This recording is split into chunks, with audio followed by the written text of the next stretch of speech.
Hey Luke, how's it going? Gotta go to practice in 10 minutes. But have a good stream, thank you. Go Leafs and Jackets, indeed. Have fun at your practice, though. Yeah. Alright. I do want to pull up the Leafs, Leafs lineup here. That's what I want to pull up. Let's do that.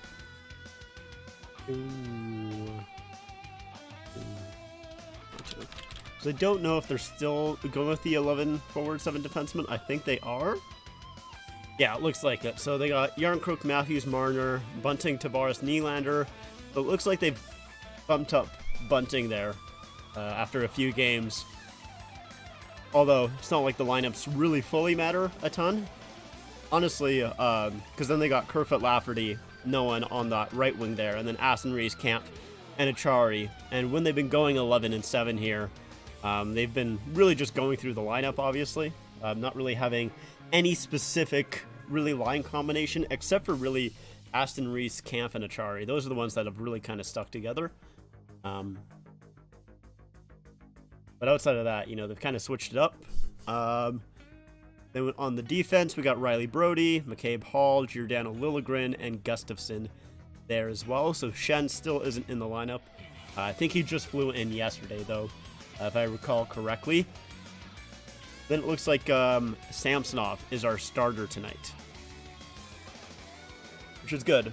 I've wanted Samsonov to, you know, after Murray playing for the past 2 games, I think it was good for Murray to play, but he hasn't looked fantastic.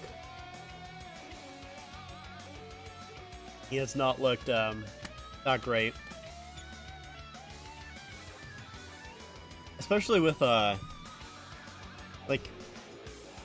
last game there against Buffalo, I do have a hard time, like, really pinning it on him. But, I don't know, man. Not great, honestly. Just slightly. Yeah, there we go.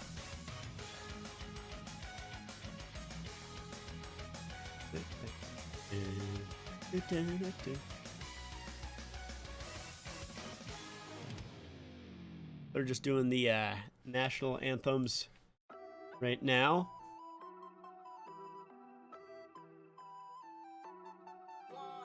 We have Colorado's lineup. Let's take a look at theirs. Yeah.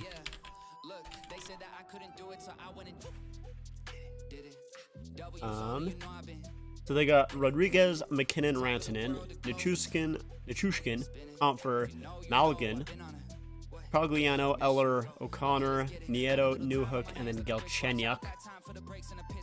Taves, Makar, Girardi, Byram, Johnson, and Hunt on the defense. Then Gorgiev looks to be the starter there.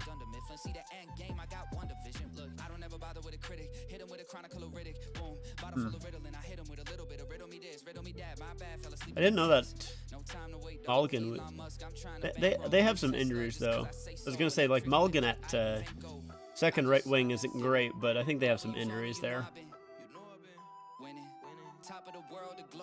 From at least what I know of, they have some injuries.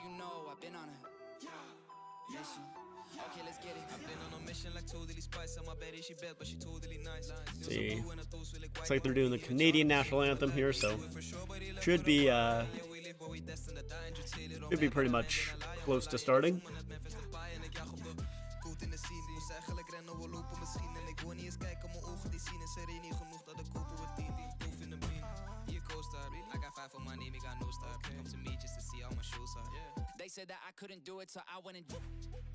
But yeah, this should be a pretty good matchup for the Leafs.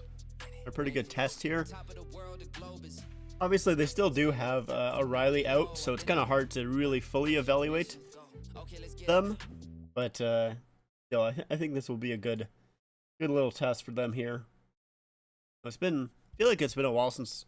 I mean, I guess they did just play the Devils and the Oilers too. I don't know. It just feels like I guess I don't really usually think of the Devils as like contenders. And I also don't really feel like you know, the Oilers are either, even though they have McDavid. It's just like they've been not great for so long that it's kind of hard to think of them as a contender. But yeah, I guess I was gonna say, like, it's good to play against some really high end teams, but the Leafs kind of have been. Let's see. I don't know what the other games are tonight. I will be honest with you. So let's take a look quickly here. So it's the Sabres Capitals. Then a little bit later on, we have the Wild Blues and then the Islanders and Ducks. So we don't have too much going on. And that Wild and Blues game doesn't start until about 2.5 hours. So it's basically just the Sabres Capitals and this game going on right now. So not really too much going on in the NHL tonight. But looks like we're going to be starting up here.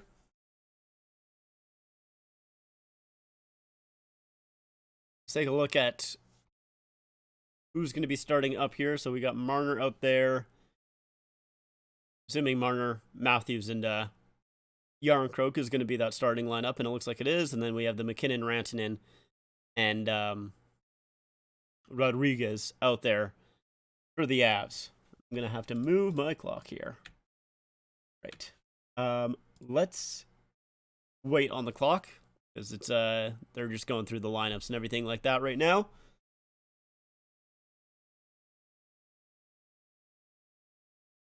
So Marner in his own zone here. Kind of gives the puck away to Rodriguez in behind the net. Battle for it. Puck comes back to the point. McKinnon's there, shoots. That goes high and wide. Okay, battling for it. Austin Matthews back for it. And Hall will feed it up to Matthews. Get the puck out of the zone.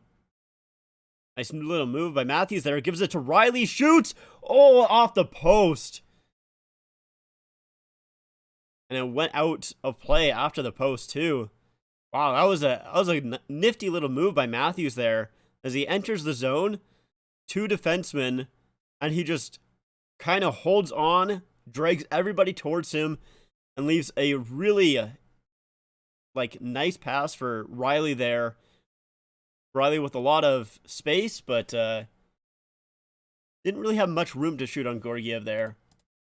Rings it off the post, and it goes out of play.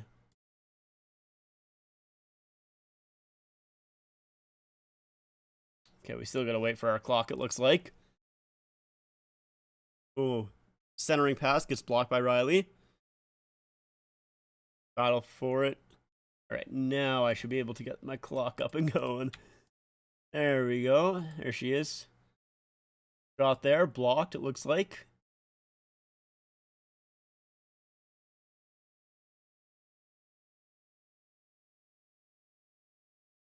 A little smaller. There we go. Alright. Now we're up and running here.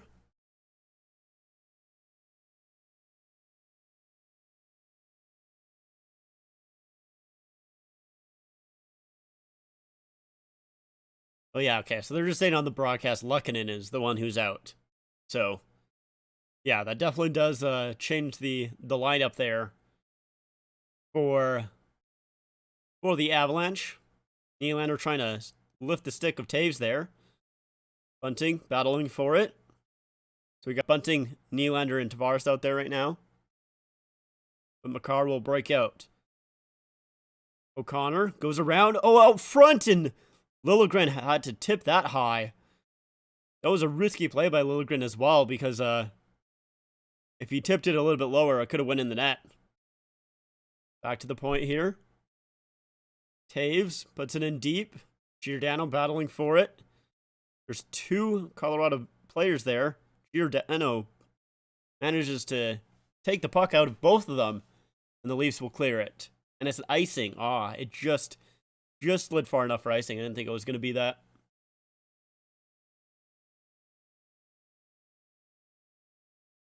Let's see this kind of play here. So yeah, it was a good tip by Liljegren, because not only did he stop that pass there, but he made it so the puck wasn't even going to go. I thought it went over the net, but it actually went to the right of it there. That was a good play by Lily, as he's still out there on the icing. The Leafs do get it out to center, but can't really get control, so the Avalanche are right back in. McKinnon leaves it for Rodriguez with a shot, and that goes up and out of play. Hey, Lana, we'll be back in a bit. Busy right now. Yeah, no worries, Charles. You're all good. I will be here. I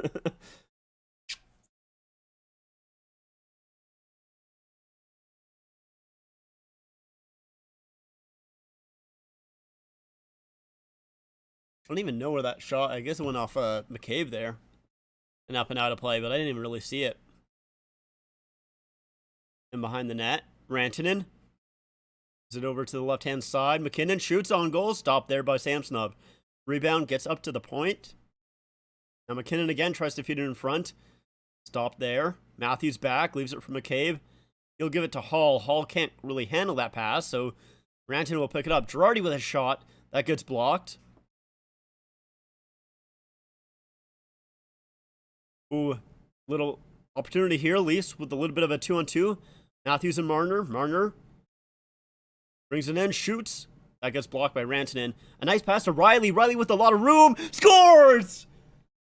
Morgan Riley with another opportunity there. This time he sinks it. Hey, Donald. How's it going?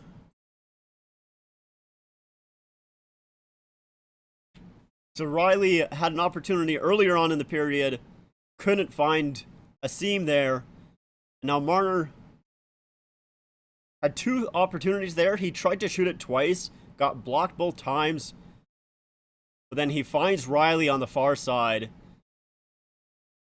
And Riley with the shot. I think it went, let's take a look here. Riley shoots it just underneath the glove of Georgiev there. Leafs up 1-0 here. It was a good shot there by Riley. Only his third goal of the season.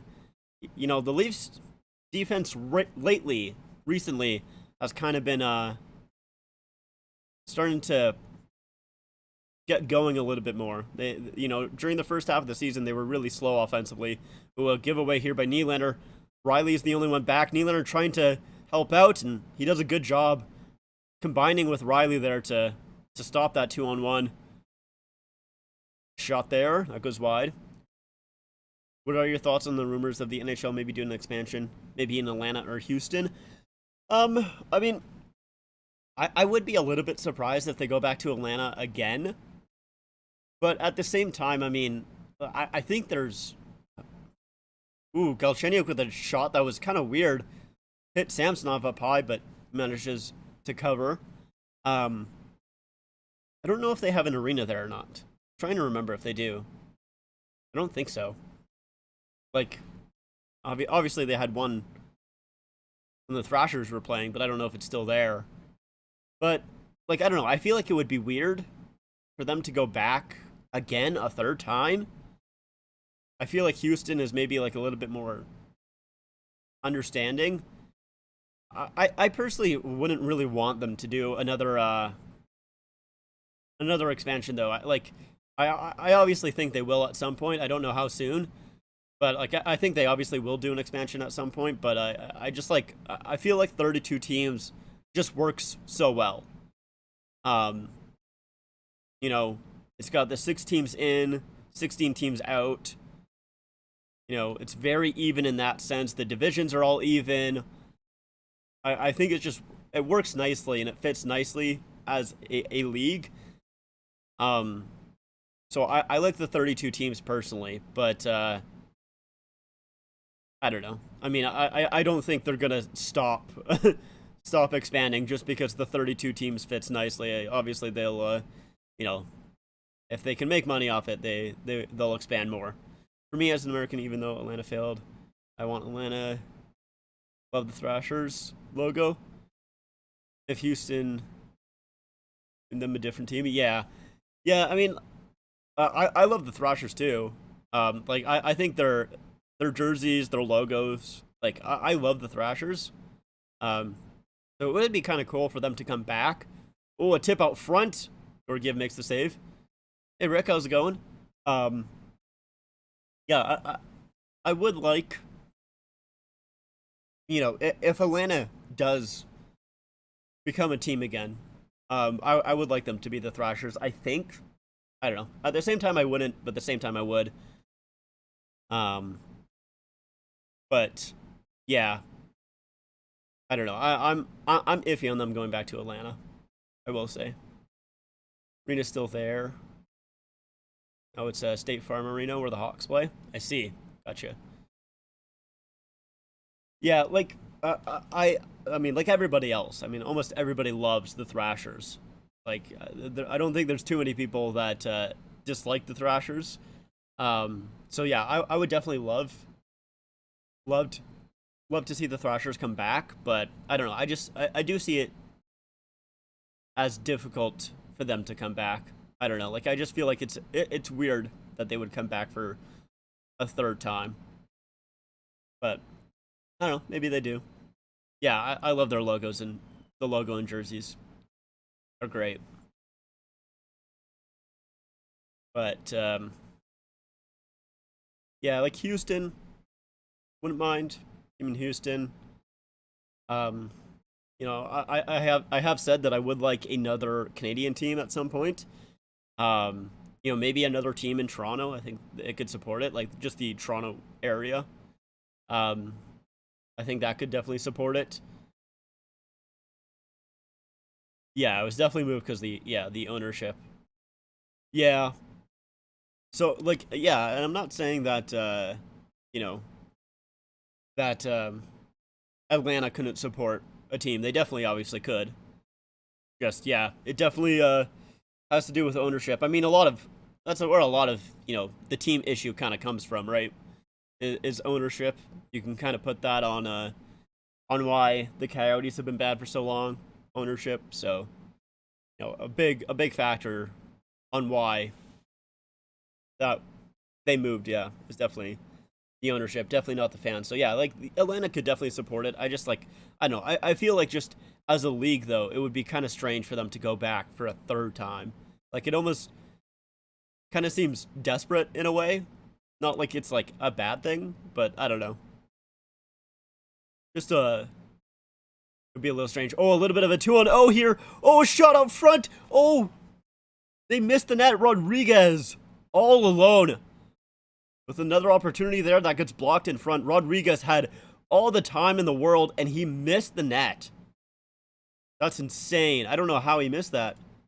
I don't even know how that really play happened. Rantanen again tries to feed it up to Rodriguez. Rantanen with a shot and that goes high. That was Rantanen that passed it to Rodriguez initially. That's a good stick by Riley. Riley's been good so far in the first 7 minutes. If the NHL did bring hockey back to Atlanta. Oh no, hold on. Give me a second.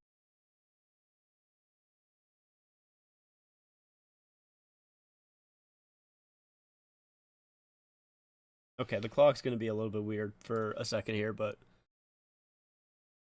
we'll try and get it resolved here.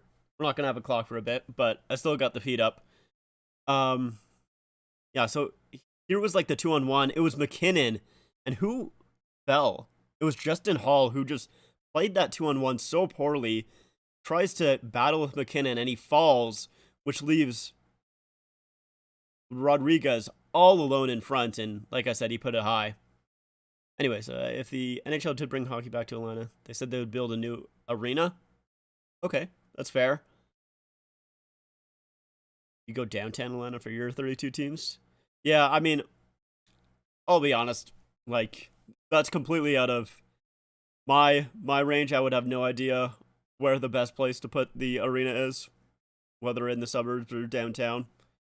Couldn't tell you, but I mean, I'm sure the NHL has a lot more research in that department there and would know where the best place to put that arena is. The Coyotes didn't want them to move. You don't want the Coyotes to move? You really want them to get the new arena in Tempe? Coyotes get so much hate. Yeah, like I don't think people like particularly. Once again, I think a lot of it just has to do with like management and everything is why people hate the Coyotes.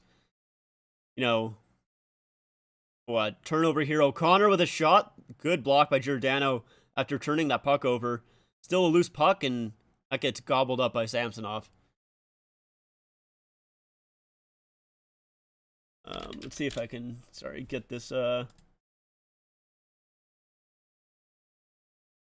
right. Here we go. Now I should be able to get the clock back up here. Let's see. There we go. Sorry about that. Clock back. Ooh, a shot up front kind of gets deflected. Ooh, another shot there, and that stopped Newhook with the opportunity on that one. Why hasn't Mac Dog scored 10 yet? He ain't gonna score. Mac Dog ain't gonna get anything tonight. Yeah, but with the Coyotes, I think a lot of the hate just comes from the ownership and everything like that. It's kind of hard to hate a team that's so awful, and that's really why, I think people hate the Coyotes. I think the Coyotes, I also would like, the Coyotes to get that new arena and everything like that, and to stay in Tempe, but I really don't, I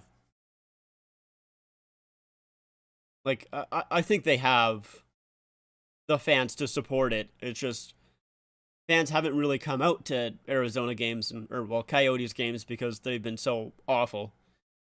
Don't the Senators got a deal for the new arena in downtown Toronto? Yeah, I think the Flames one, they had one for a little bit and then it got rejected. I don't think it's happening anymore.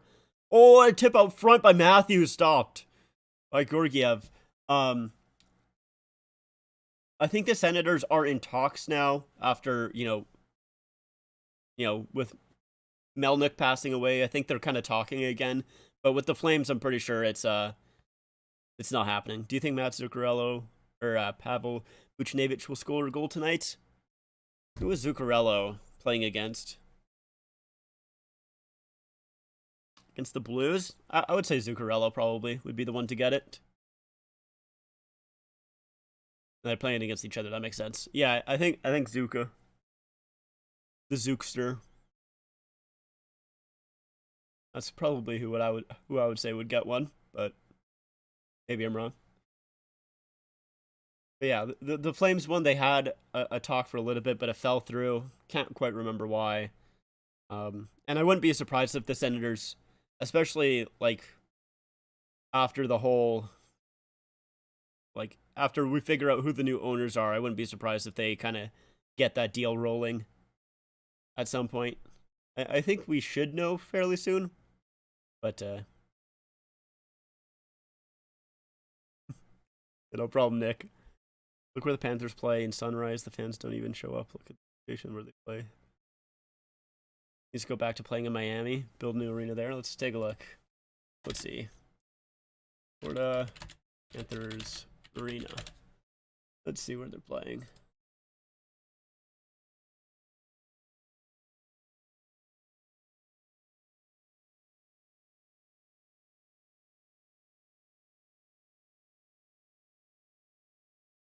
Kind of in. How far is that from downtown Miami? Let's see. I guess it's a 40-minute drive. Yeah. Yeah, I could see them needing to go back, but I don't know. Once again, I feel like just a lot of the reason fans don't show up is just is when the team's not playing well, which the Panthers haven't been really great this season. I feel like the fans showed up when the Panthers were good. Also, welcome back, Charles. I feel like the Panthers fans showed up when the Panthers were doing good last season, but I don't know. You're gonna get those fans that don't really show up when the team's not playing as well, which makes sense. I mean, if you don't have a ton of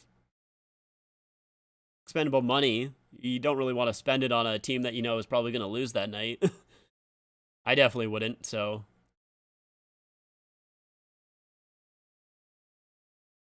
yeah, I get it. I get why people ooh, a turnover.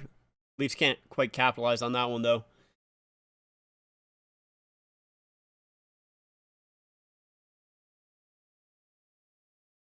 But I mean, like obviously, you do have teams where like fans will show up anyways, like no matter what, like the Leafs and Sabres, stuff like that.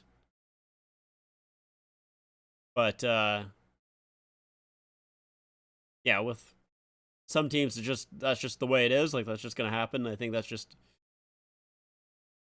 how it's gonna be. So, was shot there. Glove stop by Samsonov. Good save.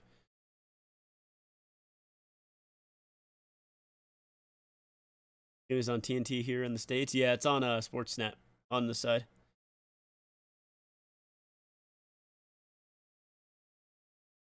A shot here by.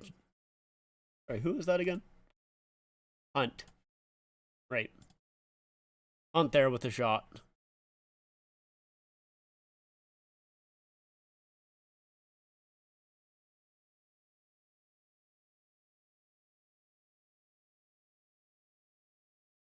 If the Donald, if the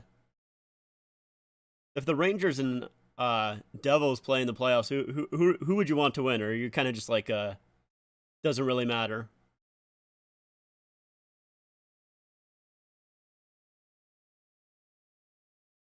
Like for me, I would say like my favorite team is the Leafs, but my second favorite is Calgary there. But that's an easy one for me. I would definitely want the Leafs to win every day. That's for sure. But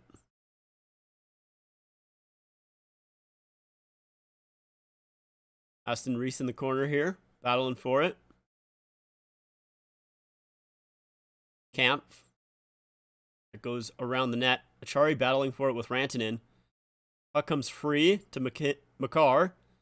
Oh, he does a good job fighting off some Leafs, but Leafs end up grabbing that one back.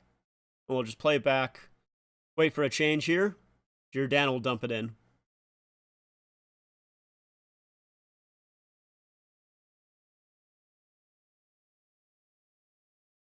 Giordano walking off his man there. Welcome back, Rick. Oh, and a penalty coming up to the Leafs here as there's a shot on goal. Gets deflected wide, I think. And Samsonov will cover that one. Not sure what the penalty on the Leafs is here, I'll be honest. Let's take a look here. I still didn't see the penalty. I'm not sure what it was. Oh, it was Johnson with the shot. Cogliano tips it. It actually hit off the crossbar there. So it was Giordano with slashing. I did not see that slash. Okay. I mean, he like I don't know. I have a hard time with that one. Technically, he did slash him in the hands there, but I don't know. It didn't really affect too much, but it's a slash, I guess. Since you are from the New York Metro, your teams so had the Islanders moved to Kansas City or Quebec, but if they didn't get an arena, now they do. Glad the Islanders didn't move. Yeah, that's fair. I mean, I think the Islanders are, I'll be honest, like with the whole John Tavares thing, I definitely don't like some Islanders fans as much as well, maybe not the fans, I should say, but the team, I guess, maybe. I don't like the Islanders as much as I used to. Not that I really like them a whole lot in the first place, but I gotta say, like, when Tavares first came back and they were just so loud in the building, like his first game on the island, after being traded, or well, I guess coming to Toronto. He wasn't traded to Toronto, but yeah, after that happened, like that game was just so much fun. Like the chants is just like hilarious that they were doing. It was great. Like I thought it was a lot of fun. By the way, Phoenix team in my 32 league wouldn't be the Coyotes. They'd be an expansion team. Maybe come up with something interesting, some interesting names. Yeah. I mean, definitely would have to do like I would do something in terms of like the desert. I'm not sure exactly where I would go with that, but I would definitely have to think about that. But yeah, definitely some sort of desert theme name. I would like maybe like the geckos, but that feels like too, I don't know, not very threatening. you know. Ooh, a pass out front. Good sticks there by the Leafs. Back at the point, McCarr to Rantanen. Oh, and it gets deflected in by McCabe. McCabe trying to block the pass, and he puts it right through Samsonov's 5-hole. So it was Nichushkin out front there. Let's see if this got through to Nichushkin. Oh yeah, it was a tap in for Nichushkin anyways. Yeah, it was getting to him. Yeah, just unfortunate. Oh, and Samsonov just lifts his stick enough to go right underneath it. Ah, that sucks. Maybe Scorpion. Scorpions could be a good one. Glad for the Devils, glad they didn't move either. No, 1995 when the Devils swept the Red Wings. They were going to move them to Nashville. I did not know that. I mean, I knew that they kind of had issues when they first were in New Jersey. I mean, I remember specifically with I think it was Gretzky calling them like a Mickey Mouse organization. Wasn't that it? Isn't that the quote? I think so. But yeah, I knew they had some. I mean, the Devils had, well, like that Devils organization, I should say. Kansas and the Rockies as well. They had issues. So, obviously, yeah, I knew that they were kind of had talks of maybe moving, but yeah, I mean, I'm glad they didn't move too. I love the Devils logo. I think the Devils logo is like one of the better ones in sports. I think they have a fantastic logo. So I am glad that they did not move. Riley, he has it on the right-hand side. We'll put it in. Nylander leaves it for Bunting, but Bunting couldn't quite handle it. And the Avalanche will clear. Never liked when the Coyotes changed the name from Phoenix to Arizona. Love the Phoenix Coyotes name better. Yeah, I think I do too. I wanted to move my mic a little bit there. I think I did too, but I don't know. I think I still kind of sometimes I call them Arizona, sometimes I call them Phoenix. No, but I'm mostly used to calling them Arizona at this point. I'm like basically all there, but I think every now and again I still say Phoenix.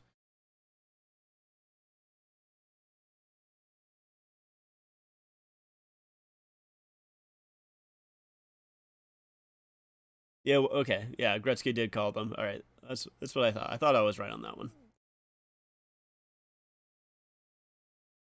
Ooh, someone at the line there fell. I think it was Marner at the line fell, but got up. Avalanche jumping into the Leafs end. Liljegren's first one back. Leaves it for Giordano. And a long pass to Yarncroke. Leaves it for Liljegren, who will dump it in. I'm surprised they're not calling that icing. I don't think he hit the red line there. Ooh, Matthews almost takes the puck away. Battle for it in the corner. Leafs going to go to the power play here. Matthews gives it back to Brody. So Leafs still have possession here. Samsonov comes off the bench. So 6-on-5 for the Leafs here for a little bit. Ooh, a good stick there by the Avalanche, but they don't gain control. It was Rodriguez there with a good stick. Bunting will bring the puck back into the zone. Oh, a nice move there by Bunting. Gives it back to Nylander. Nylander skates in. Still holding on to it. Still got it. Rink wide. Marner holding. A long possession here for the Leafs. Matthews. Move out front to Tavares. Shoots, and that's stopped. And that will be touched up by the Avalanche. A hooking call. The Leafs will get a power play with 3:20 left to go. Yeah, as I think that was Newhook hooks the hands of Marner there. So the Leafs will go to the power play after this break here. I always change the name for Phoenix, Arizona because they don't want to be. Yeah. Yeah, I do think I like the Phoenix name a little bit better though. For sure. Take a look at the Buffalo game. See how it's going for them. So the Buffalo Sabres are up 2-1 on the Capitals. They've only got 4 shots on the goal, and they have 2 that went in the net. So that's pretty interesting. I mean, the Sabres are basically fully out at this point. Let's take a look at the standings. Not really. They're 5 points back of the Islanders, but they have 3 games in hand. So I guess they're not completely out, but they do need to start winning a lot more, which, obviously they won against the Leafs just the other night. So we'll see if they can kind of, get into a little bit of a groove there. Hi, Hicks. How's it going? Yeah, I think I personally think Pittsburgh and the Islanders will be the teams that hold those wild card spots. I don't think they'll let them go, but Florida is still right there, 3 points behind the Islanders, two games in hand. So yeah, I don't think the playoffs will change, but we'll see. And then obviously in the West there, I think that's pretty much done. Seattle 81 points, Winnipeg 79. I mean, Nashville is 3 games in hand, with 4 points being back. That'd be crazy if Nashville made it. Montreal is the best. I disagree. Okay, Leafs on the power play here. Riley at the point. Gives it to Matthews, back for Riley. Playing a little bit of pass and catch here between Riley and Matthews. Matthews walks in, gives it down for Nylander, who will kind of swap with him. Nylander with a shot, rebound up front, and just pushed wide by Matthews. And the Avs will clear it off that. There was an opportunity there. Matthews didn't really have really any place to shoot it. I think he kind of just one-handed it too. But close chance there. Leafs back in. Taves battling for it. Makar's there as well. And the Leafs come up with it. Matthews tries to tip it up. Nylander tries to pinch in, but the Avalanche will clear it anyways. Puck back in the Leafs zone. They'll put out their second unit here. 45 seconds left to go on this power play for the Leafs. Not really much going on so far. Kerfoot gets in the zone. Bunting almost loses the puck in his skates there, but manages to hold on to it. Yarncroke now has it in deep up front. Lafferty with a shot. And had it go up and over the net. Back at the point here, Gustafsson. Kerfoot puts it in the middle for Lafferty. Gets deflected. And the Avalanche will clear that. It was a good little passing play there on that second unit. It was Yarncroke down low for Bunting and then up high. Well, up into the middle, I should say, for Lafferty, but couldn't really get it towards the net. Oh, up front, Kerfoot with a good little play there. Kampf couldn't find that one, though. But now it's a turnover. Kampf can't quite control it at the line here. Leafs battling for it. And it comes to the far side for Rantanen, who will bring it in. Rantanen. You get it to the point for Makar. Taves with a shot, deflected, and I don't know if Samsonov got a piece of that, but it went wide. Hey Nick, how's it going? Sam Saw puts it in behind the net. McKinnon forechecking here on Brody. Brody will manage to get it to McCabe in behind his own net. Only 30 seconds left here to go in the first. Tied 1-1. McCabe still trying to find an exit pass there. Goes deep there. Matthews beats out the icing. Tavares out there. Well, hit by Giordano trying to knock the guy off the puck. 5 seconds left. Tavares at the point. Gets knocked off his stick. Comes out of the line. And that does it for the first period. So we're going to go into the first intermission tied 1-1. Between the Avalanche and the Leafs here. Just got to Chicago. Had a long day of driving. Well, it's good that you're back.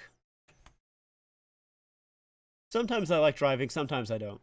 You know, I mean, it's always good to be home, but I know sometimes I really do like driving for a long time, but it definitely depends on what type of drive it is. For me, at least.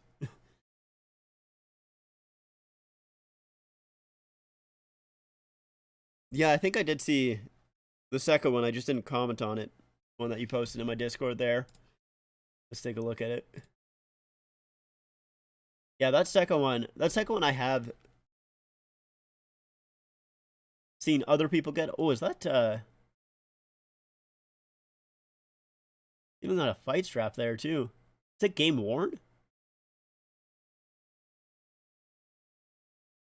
God, that's so loud in my ears.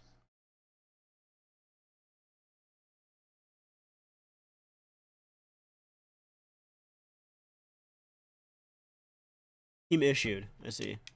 It's very cool. And then just boot Tavares because he wanted to play for the all along, and of course.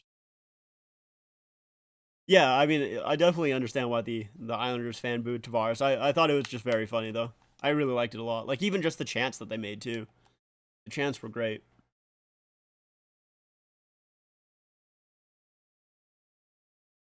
All right. But yeah, that second one is sweet. I didn't even realize that when I first saw it.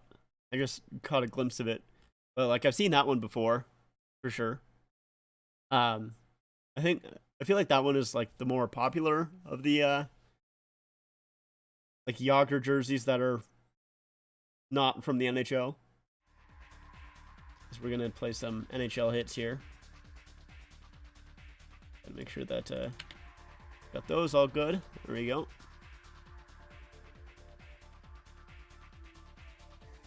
Yeah, very cool.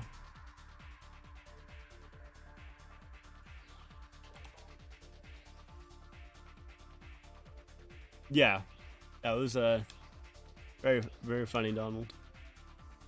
Last night at the United Center, overrated at the Bruins. I did see the that post on the hockey subreddit there. I guess someone had tweeted that out, and there was a post on the hockey subreddit, and I think that's really funny. That's a lot of fun. Yeah, we'll see if they. I mean, I don't think they're overrated, but in the moment, I would definitely be on that train. That is just a hilarious chant. I mean, I always really like it when fans do chants and everything like that. Like, I wish it was more prevalent in hockey, where they like just made stupid chants and everything like that. I feel like it's not super prevalent. Doesn't happen super often where they, you know, there's like the go team go chants and everything like that, but I feel like, you know, chants like overrated or, you know, I think the Islanders fans were chanting like Pajama Boy or Snake, you know, when Tavares first came back. Like those types of chants I really like a lot. I think they're very funny. Oh, Sundin, how do you not get that?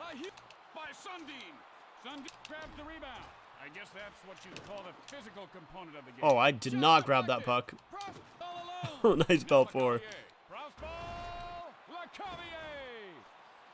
Gives him a wake-up call. I have Bruins getting knocked out in 5 games versus the Islanders. Damn. I mean, the Islanders have, beat them the past. Was it just the one time that they faced them recently? I'm trying to remember. But they, the Islanders have beat them, but I feel like the Islanders are a little bit different this year with like the loss of Barry Trotz. Obviously they're still playing that type of game, but I don't know. I feel like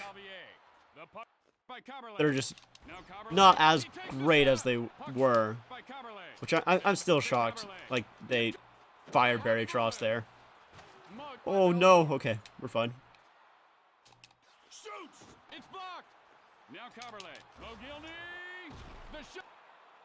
But I don't know. I don't see the Bruins getting knocked out in 5. If the Bruins do get knocked out, I can't see it in 5.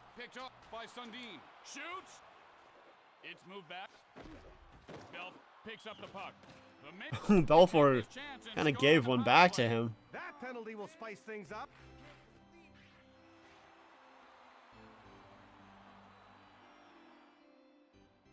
Right. Gets the puck on the draw. Let's get a goal here on this power play.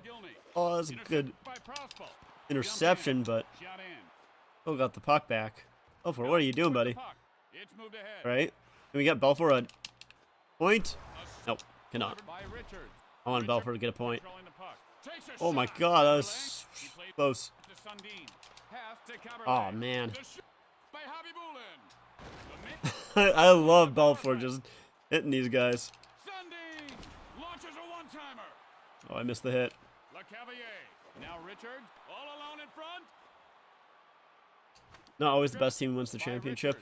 Yeah, for sure. I mean, they got another delayed penalty here. I want to see if I can delay it until the next period here.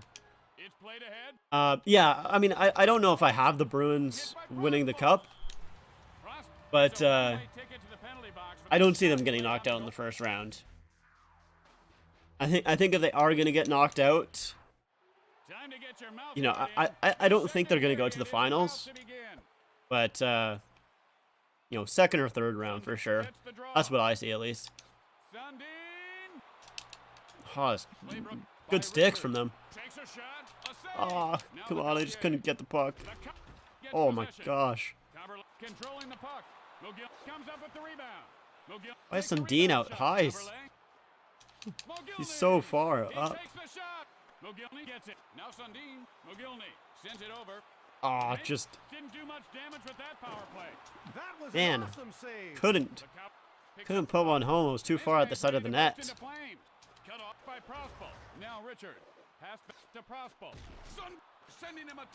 Oh, come on, get out of here. Oh. I still didn't get the puck out of after all that. Uh-oh. Passed up by Prospal. Big hit by Sundin. Cumberland moves it back to Sundin. Sundin. Heavy stop by Sundin. Pass to Prospal. Get out of here, buddy. Will you get any of those Adidas Team Classic jerseys? I'm thinking about getting the Atlanta Flames one. That's the only one that I really want because I've been wanting an Atlanta Flames jersey for a long time, honestly. So that's really the only one that I've been thinking of. The Anaheim Ducks one, like, I want that jersey because I don't have it in my collection, but I don't know if I want it in a Team Classic. I think I would prefer it in, like, either, like it's CCM form. I think I would like it. So, not going to get the, or at least probably not going to get the Anaheim one. Then there was the Rockies one. The Rockies one, I'm like sort of interested in getting just because of the fact that like it would be kind of cool to have the home and away for the Rockies. Because I do have the CCM vintage, which is like obviously the blue jersey. So I would like having a home and away set would be kind of cool, but I also don't love the Colorado Rockies jerseys, to be completely honest. So like, I don't know. I don't know if I really need to. Oh, I don't want to do this. The puck by Prospal. But Moving the puck I don't know. wide. I need to talk to One off the Ben H Sports. I need to talk to him because I saw that he did have some Atlanta Flames jerseys. As we get a goal, Gets the first the goal Gilney. There we go. Finally. Completely I honestly was expecting that one to be saved. I really was. But yeah, he has some Atlanta Flames, or some of the Atlanta Flames jerseys, so I'm thinking about maybe messaging him, because I don't know how much it would be. I would need to check with him. I have sold a few jerseys recently, but I did also just buy a reverse retro. I bought another reverse retro from the Adidas website. That should be actually here soon. I think so. Because if you're like a member, you get 40% off like new, or the ones that are early access, and for some reason they put a lot of reverse retro 2.0s on early access. And so I picked up one of them. I was gonna pick up two, but I decided to go with one. He shoots, save. Long by Richards. LeCavalier, it's played ahead. This team can melt the ice if they wanted to. I should probably do this, eh? Oh, that guy just got shot. Okay. Get out of here. Get out of here. Get out of here. Get out of here. I couldn't pass it because of that helmet, man. Are you kidding me? Right out of the play. Terminated. Over to Richards. Moved to Prospal. Cover. One times it. Blocked. Mugiel skating with the puck. Watch the Welcome to Atlanta video. Now Go to Chris. Shot in. Oh, is he? LeCavalier. Good hit. Now LeCavalier. We'll have to maybe watch that, because yeah, I did not know that. But By LeCavalier. He's got some room. oh no, look at me. Oh, I don't know why he didn't shoot it on that one. Rings his bell. I think I'm gonna keep it a secret, Donald. I wanna. Prospal sends it to LeCavalier. It should be here soon, so you'll see what jersey I got. Passes across. Here's the one. But I like it for it to be a little bit of a surprise. Fires from the hot spot. Richard throws the to LeCavalier. Prospal. It's passed back. Pass to Richards. He is by Caberlet. Long pass made to Caberlet. Sundin. Oh, Caberlet couldn't get the rebound. Nice by Sundin. Pass to Sundin. In front alone. Stop. Oh man, I don't know how I didn't get a goal there. That'll knock off a few years. Moved up by Richards. Caberlet wakes him up. He sends it along. Now Caberlet. He shoots it. The puck. The ice by Habibulin. There's a lot of bell ringing going on out there. Block shot. Bell moves the puck up the ice. Boom, baby. That's a good interception. Richards. A shot back by Mogilny. Oh, I literally thought LeCavalier was one of my own guys. Smoke. Where's the fire? Either I'm seeing All right, goal, or let's they're go, Sundin. really hitting out there. Sun with the wrister. Sundin takes it. Ah, Intercepted man. by Richards. Caberlet. Oh no. Takes the shot. Mugiel skating with the puck. Shoots it. Stop. Cross takes control of the puck. Back to Sundin. Great Get out of here. by Sundin. No. Caught him looking the other way. Ding dong. I am Feeds it to Richards. just hitting. Check A out hit all machine. the hits. Sundin. Denied by Habibulin. A check by Caberlet. Gets alone in front. Yeah, that guy Shot died. blocked. It's played back. It's played up. Richards. All right. The puck Good save. by Belfort. And we The won. horn goes, signaling the end of the game. As you know, not a very exciting game. 1-0 game. Oh my god, they only had 7 shots. Jeez. 70 hits. Yeah, I was hitting. Like I said, I was hitting out there. Alright, let's see. What's my, which of these goalies has not scored a goal? Martin Brodeur, Jose Theodore, or Chris Osgood? I feel like Osgood didn't. But the fact that it says they've all scored makes me want to say they've all scored. Okay. I don't know, for some reason I wasn't sure if Osgood did get a goal or not, but when it said they've all scored, I'm like, well, usually you don't have that type of question on there without them actually scoring. You know, if there's usually an all of the above, In most cases, it's all of the above. My next game is going to be against the Stars. That's my next one. All right. We got like 2 minutes left. So we're just going to close that up. We'll wait for the period to start. So let's take a look. So Buffalo is up 3-1 on the Capitals. 6 shots on goal, 3 went in. That's not great. Not great. Who's in goal for the Capitals right now? Let's see. It is Lindgren, it looks like. Whether they don't have his stats there. But Lindgren is the goalie, it looks like, at least.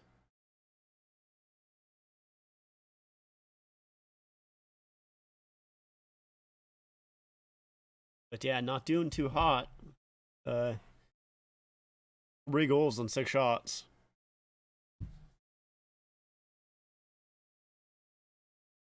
Let's see. Anything on the Hockey Jersey subreddit? Maybe we can take a look at.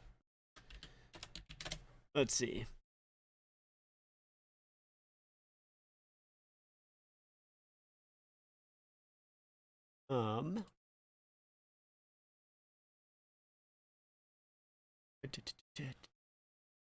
No, it doesn't really look like it. Actually, there's a St. Pat's jersey. Let's take a look at a St. Pat's jersey. And the Coachella Firebirds. The Leafs should be wearing... I think the Leafs are wearing their St. Pat's jerseys Friday, I think. I think they play Friday. Against the Hurricanes. And honestly, I might do a live stream of that. But let's take a look at these St. Pat's jerseys. I like it. I like the chains here in the sleeves. I think that's pretty cool. Or in the striping. I think that's supposed to be chains. I don't know, whatever kind of pattern it is. It looks pretty cool. Yeah, it looks dope. I like it. Yeah. Very cool. I'm down. They don't have a... It's like this one isn't customized, so I'd be interested to see what it looks like customized, but they usually do like the customization kit on, those types of jerseys, but yeah, very, very nice looking jerseys. I do like the St. Pat's ones. They're pretty cool. Do a little bit of this. Oh, wait.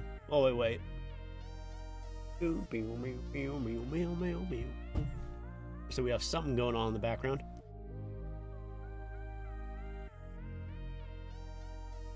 Yeah, I think, when did the reverse retros actually get released? Let's take a look. I guess I can just go to my YouTube channel.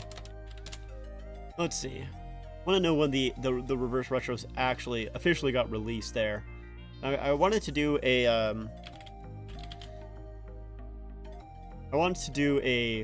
kind of, I don't know, like, taking a look at them again. It was October 20th. So...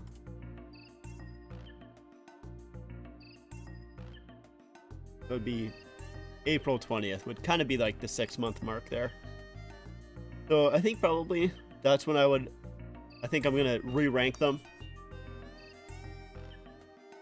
I think is what I'm going to do, because I think that my rankings would be slightly differently with those Reverse Retro 2.0s. I think that's a plan at some point. Definitely will do that. I do have plans for a couple of other videos as well. I think one should be going up tomorrow, I think. Hopefully. We'll see about that. Got the second intermission starting here, though. Gotta mute that. And let's look at... there we go. The second period has started here. 1-1 tie. We'll see how well the Leafs can do here in the second. 3-on-2 for the Avalanche here. A good stick there by Hall, and that puts the Avalanche offside.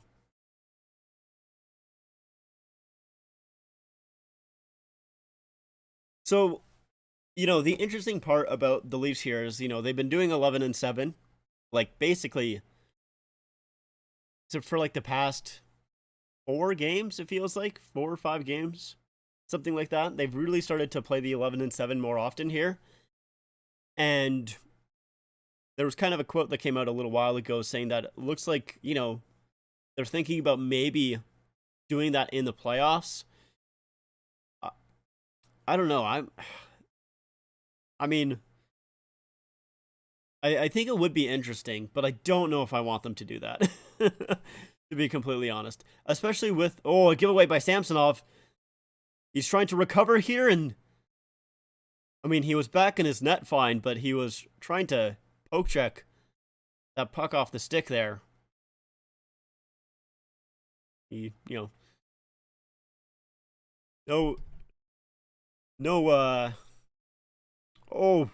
Comfort with a pass up front. Just goes wide. Didn't bite them in the butt is what I was trying to say. He recovered. This is that long way of trying to say that. Riley here gets it up ahead, and Bunting will tip it into the Avalanche zone. The Avalanche do not waste any time and get it right back up.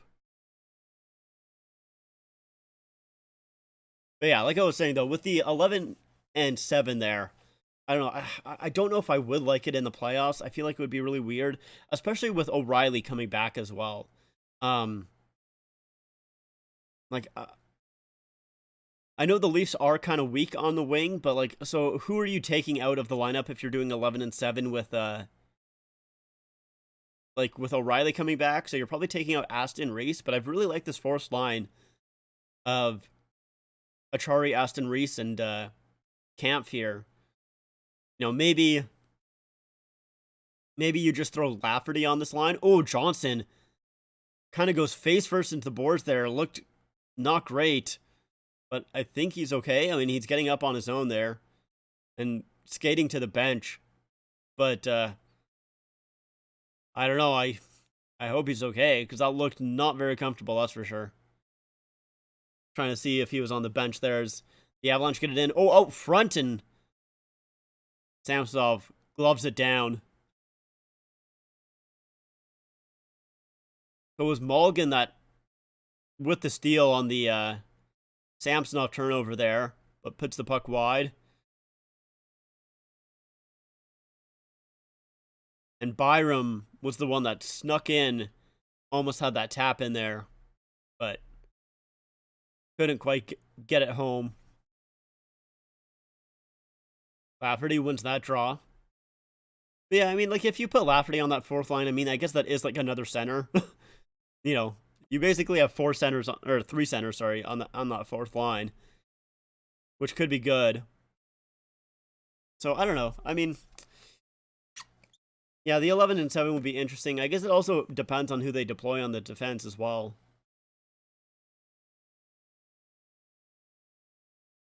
Because if you do 11-7, I would assume you want Shen in the lineup at that point. But, I guess Liljegren is the guy that you take out, and I don't know if I love that, to be completely honest. So, I don't know. But at the same time, if you do 12 forwards, 6 defense, you're probably taking out Liljegren anyways, as Marner kind of gets tripped up and goes into the boards hard, no penalty. Kind of surprised, to be honest.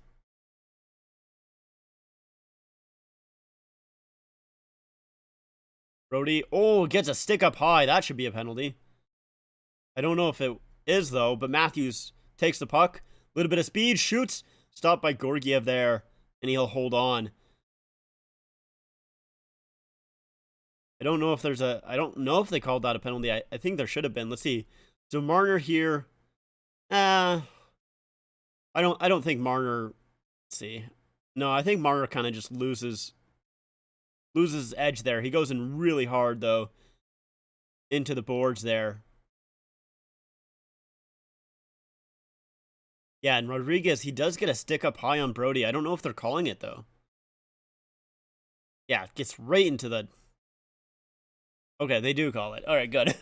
They didn't miss it. I was like, I don't know how you would miss it, because it was literally right with the puck. And, I mean, Brody kind of sold it a little bit, but... Oh, no, it's a breakaway here. Breakaway for Nichushkin. Stopped there by Samsonov. Good glove save there. As the Leafs did win that draw, but Riley couldn't really get to that puck. It got in behind him, which made it so Nichushkin had an opportunity there. Stopped by Samsonov. Now the Leafs are back in. Tavares up high here. Finds Nylander, gets back to Tavares. A little bit of back and forth here. Riley up high. Tavares with a shot. Stop there. Marner now on that left side. He takes the puck away. Nylander. Marner with a shot. And that goes wide. Matthews was in front there. No, sorry, Tavares is in front there looking for that deflection. Nylander walks in, shoots, and that gets tipped by Taves. Goes up and out of play. A minute left here to go in this power play here. So yeah, the play comes back to Riley, and it jumps over his stick. And there's Nichushkin all alone. He had to settle the puck down a little bit. It was wobbling on him. And he tries to go right up above Samsonov's glove, but Samsonov just gets a piece of it, and it goes wide. So it's a good save by Samsonov on that breakaway there. Leafs have given up a couple shorthanded goals recently. I mean, I guess it was just 2 against Vancouver. I don't think they've done it against any other team recently, but still, you know, want to limit that as much as you can. So, I thought it was the second unit out here, but it's just Gustafsson replacing Riley. Still everybody else out there. Marner, Nylander, Tavares, Matthews. Just Gustafsson is that replacement. Nylander battling for it in the corner here. Tavares trying to help him out. That goes all the way around to Marner's side. Marner finds Gustafsson at the point. Back in for Marner. Matthews trying to find an open spot. And that's a good stick there by Johnson. As the Avs will clear it. Nieto jumps on that bouncing puck there. And he will just feed it towards the center, killing off some time. Basically killing off the rest of this power play here. There's a whistle here for the Leafs. Too many men? I think they're saying too many men here. Oh no. Sheldon Keefe. You can tell the pain there. Oh yeah, there's 6 guys. Yeah, there's... They have the far change, and there's 6 guys all in their defensive zone. So it was not even like a question there. I don't know how that happened. I don't know who jumped over the boards.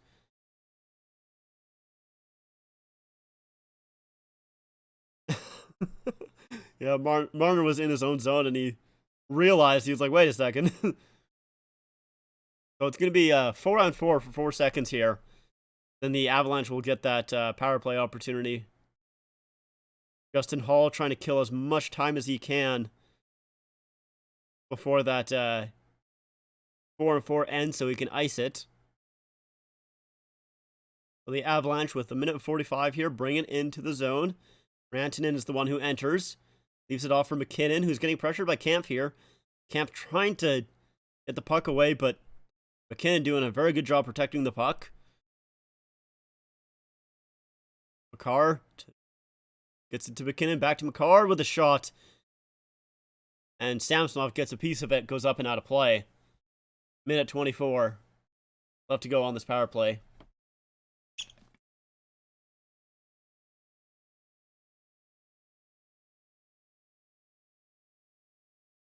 I don't know who was in front there, but they did a good job screening and then getting out of the way.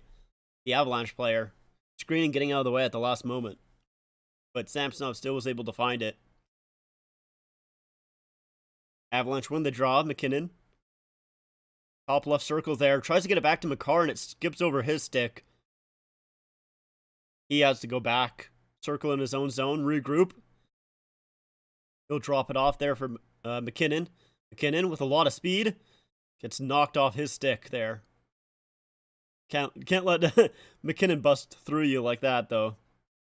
That's risky. Now McKinnon trying to battle for it. Comfort gets it back for McCarr. McKinnon. McCarr down low, trying to get it to Rantanen and missed him. Leafs maybe have a little bit of a break here. Kerfoot gets tripped up. So Leafs can't really get a break as the Avalanche are back in. Rantanen with a shot. Stopped there by Samsonov as the net comes off.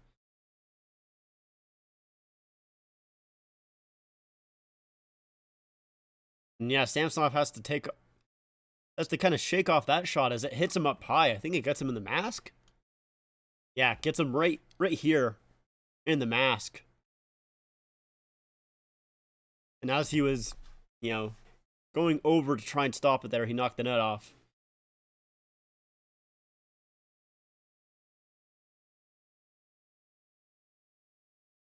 So kind of a little bit of a lucky break, though, for the Leafs, though, that Samsonov did knock the net off. Because now the Leafs get a little bit of a defensive zone draw here. A little bit more structured than they were beforehand. And they get a change as well. It's a scrambled draw. Still kind of battling for it. Marner will find it and chip it out. Doesn't go all the way down into the Colorado zone, but he gets it to the neutral zone there. Gerard with a nice move there. Comes in at the point, shoots, and I think that goes wide. I don't think that was Gerard. I think that was actually Newhook. Bunting out of the box here. He was the one killing the penalty for the too many men. Now Marner will bring it in. Marner shoots. That goes high. Bunting on the rebound. He'll put it in deep. And Marner bumps into the ref. But Bunting was able to grab it, though. Marner out front trying to find Giordano, or no, that was Gustafsson there, who was streaking towards the front of the net. Went by him. We got a lot of 50-somethings out on the ice there for the Leafs. We have 58 in Bunting, 55 in Giordano, and 56 in Gustafsson, who are all in the corner there. Matthews can't knock that puck down, but he lifts the stick and gets the puck back. Nylander with a backhand shot, and that goes wide. He was trying to find the short side there, missed the net. Cogliano has that puck turned over. Bunting finds Nylander on the far side. Nylander brings the puck in, waiting, trying to find Morgan Riley, but it was deflected. Comes back out. Riley Gustafsson out there right now.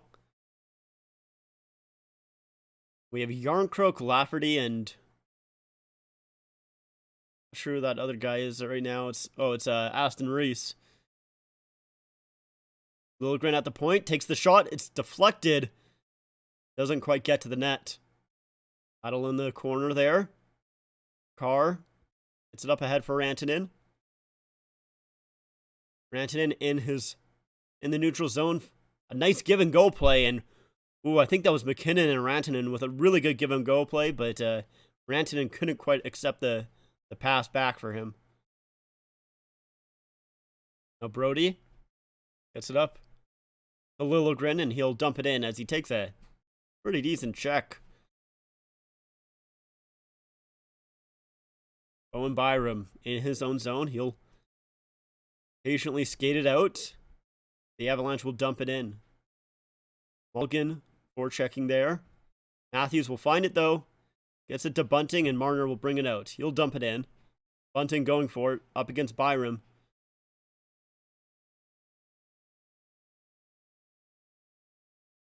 Now Comfer dumps it back into the Leaf zone. McCabe tries to get it up around the boards, doesn't get it cleared. But McCabe will find the puck again. It comes right back to him. Gets it to Hall, and Hall will relieve some pressure. Ooh, McCabe with a pass to Marner. I didn't really like that. He was kind of covered. The Leafs able to kind of regain control here. Let's settle this one down here, boys. There we go. Now McCabe finds Nylander. They'll be able to make some changes, which is what they need to. Oh, Kerfoot up front. It's up high. Comes down in low in front. Battle for it. And Nieto is the one that finds it. He'll clear it to the line. Kept in by Gustafsson. Kerfoot battling for it. Gustafsson keeps it in again. Tavares up high. Shoots the puck. Out front. Back to Tavares. And that gets blocked again. Tavares, a little bit of a give and go play. It misses, but Nylander's on the puck now. He's getting battled with Gerard there.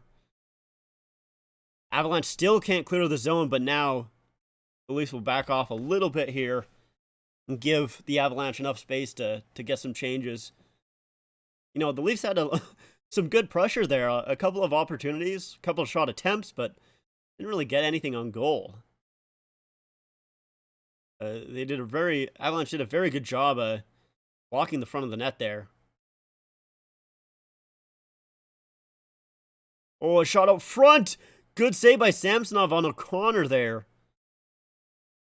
Now Kampf will bring it out, dump it in, and he goes right after it. He's first on the puck too. Kampf was around the net. Back to the point here. Riley will just put it in deep. Didn't really find a shooting lane. Lafferty. Achari's there as well. Achari's knocked down pretty hard. And the Avalanche will be able to get it out here. Ooh, a slash there. Is that going to be a penalty? Yeah, that's a bad play by TJ Brody. Slashes the stick in half of Hunt there. Yeah, Hunt's nowhere near the puck. Yeah, he's going to beat Brody to the puck there, but Riley's kind of with him. I don't know why Brody decided to slash there. I mean, it does happen a lot where, you know, those types of slashes on the stick, you know, they happen very often and, you know, like 100 times a game, but I don't see the point in that slash right there. I think it doesn't really do much. You either knock the stick out of his hands and are most likely going to get a penalty. Maybe you'll get away with it. Or you kind of slash the stick and doesn't really affect Hunt at all. Like, doesn't do anything for him. Or you do what happens and you slash it and it breaks the stick in half. And then it's an automatic call. Like, you have to call that. So it's a bad play by Brody. Doesn't happen too often. We'll say that. Brody, you know, in most cases, does not make those bad plays. But there, I would say it was not a very good one. Not very smart play. So the Leafs will go on to the penalty kill here. Already had a power play goal against. Although that one, you know, was a little bit of an own goal. And by a little bit, I mean it was. It was literally McCabe. I think went off his skate, not his stick, but still deflecting it in. Ooh.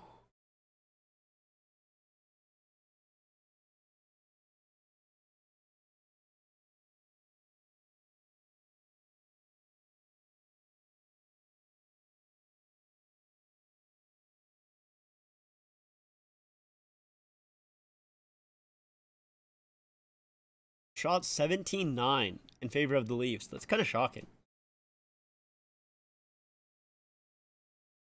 I feel like the Leafs have had more than 9 shots, but I guess it is that kind of... Maybe the shot attempts are a little bit higher in favor of the Leafs. I don't know. Either way, Leafs lose the draw on the penalty kill here. Kampf does a good job kind of tipping that, which ends up on Marner's stick, and he'll be able to clear it down. Get some time killed off the clock here, but we have Makar, a lot of speed here. Makar coming in, gets past a few Leafs, tries to get around. Oh, and he just puts it wide. Oh, man, you could see that one coming from a mile away. Once he started gaining speed in his own zone, you knew that was coming. And the Leafs are lucky that didn't end up in the back of their net. Are back in his own zone. Not as much speed this time around. He'll drop it off for McKinnon. Now it's McKinnon's turn to try and bring a lot of speed, but he gets knocked off the puck there. Achari with a little bit of an opportunity, but Makar's back there. Achari just trying to kill off as much time as he can. 55 seconds left to go in this penalty kill for the Leafs. Nichushkin will be the one that brings it in for the Avalanche. It's a good stick there. I don't know who that Leaf defenseman was, but that was a good stick on McKinnon. Lifts it up, grabs the puck, and gets it down the ice.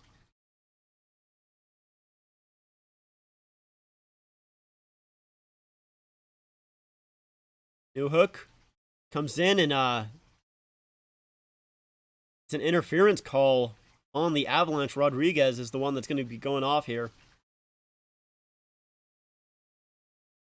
So yeah, here's Makar's just great moves, and yeah, he gets around Giordano there as well.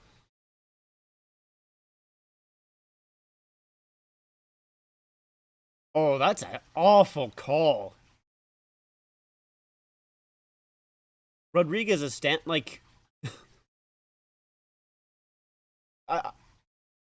don't like that call for the Avalanche there. I mean, it's Kerfoot skating backwards, and I mean Rodriguez is standing still. I guess it's, you know, kind of on him to move out of the way, but I don't know. He's the one that skated it to me. That's what I would be complaining. Yeah, I'd be a little bit upset if I was Rodriguez there. So it's a 4-on-4 here for 28 seconds. Leafs are in the offensive zone here. Lafferty gives it to Liljegren, who makes a nice move. Goes around the net. Back for Kerfoot. Kerfoot getting pressured by Rantanen. And if he turned that puck over, it was a breakaway for Rantanen. So it's a good job that that didn't happen. So now the Leafs on the power play here. McKinnon will get it all the way down. The Leafs will get their lines changed here. Get their first power play unit out there.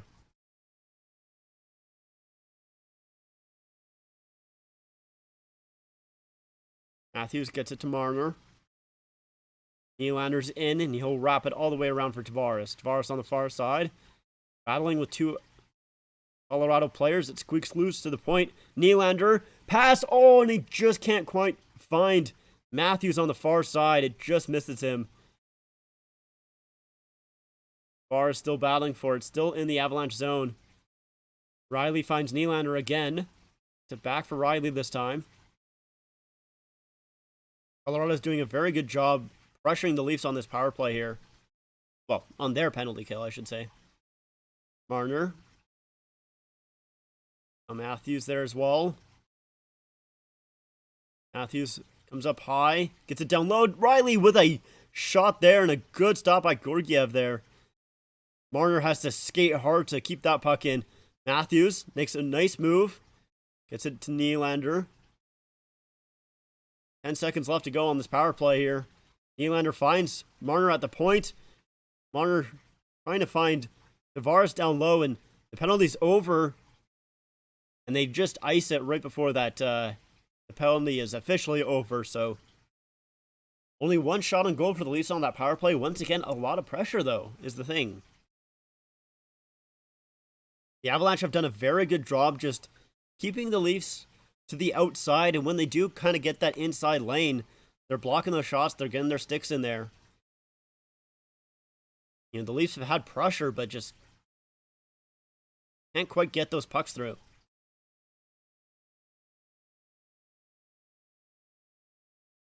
And Brody will try and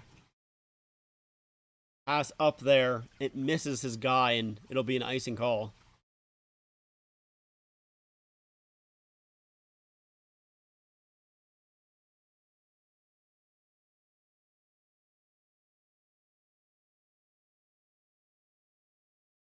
Yeah, so Riley here with his opportunity. And he just...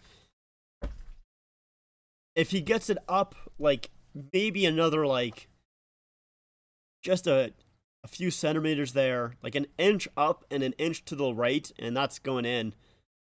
Once again, right under the glove, but Didn't quite find it. Oh!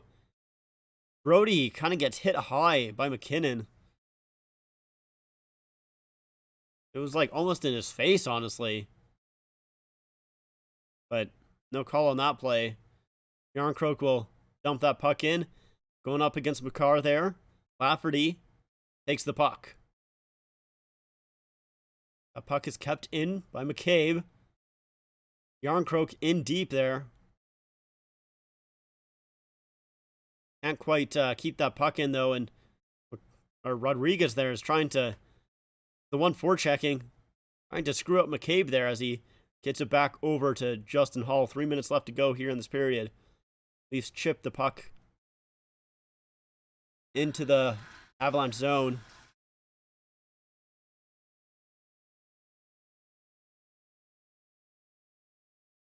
Comfer in deep here. Gets it up high. Newhook to the front, and Nichushkin was tied up there by McCabe. Didn't get a stick on it.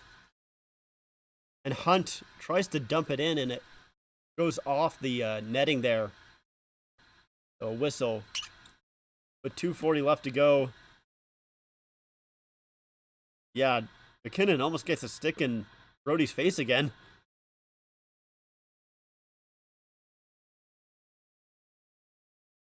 Like the second time that Brody's got a high stick in this game.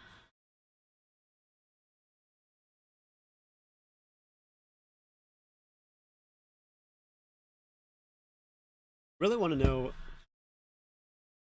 Hold on.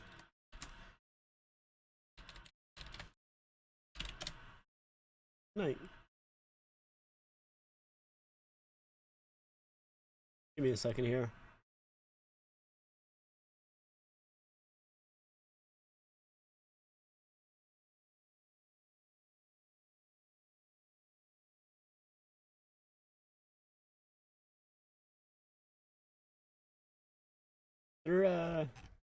What's the site that I can use to find shot attempts here?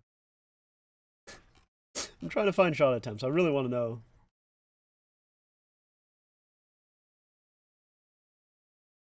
Don't know. But yeah, I don't know. I feel like the shots should be a little bit closer in the least favorite than they actually are. Maybe I'm wrong, though. Could definitely be wrong.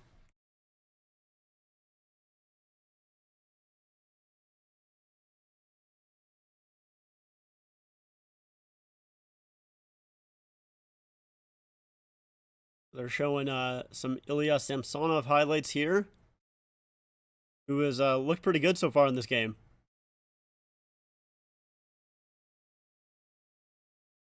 Yeah, he's only played one of the last 5 games, but Samsonov's looked good.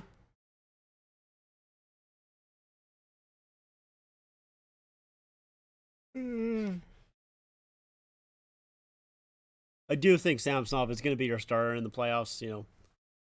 I don't really think that's much of a question at this point.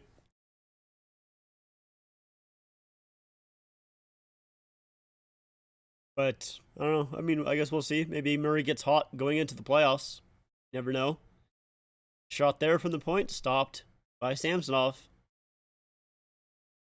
Another whistle here. Another defensive zone draw. Bam, bam, bam. The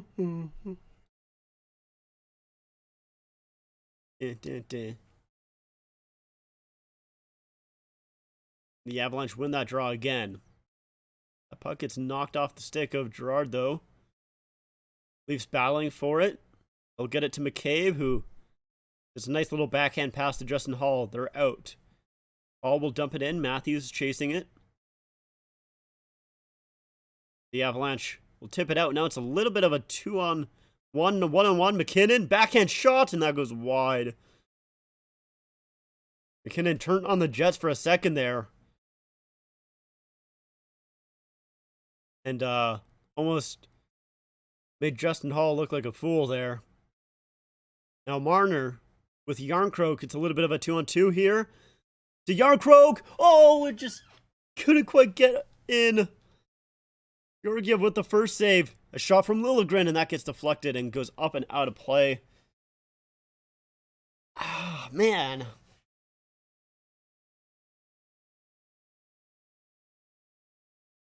Yeah, I feel like McKinnon just really, like, turned on the speed there for a second and just didn't put the puck towards the net. And, yeah, Yarncrook there tips it. The first save by Georgiev. And there was a rebound there. But Yarncrook just couldn't find it.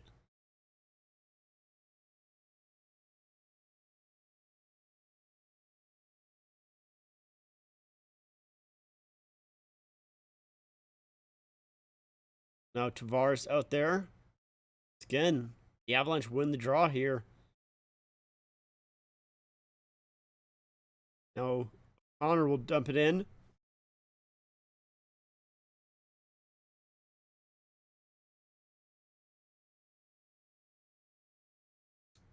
Going to be an icing call on the Leafs. I didn't think that was icing, but oh, maybe that was. Let's see.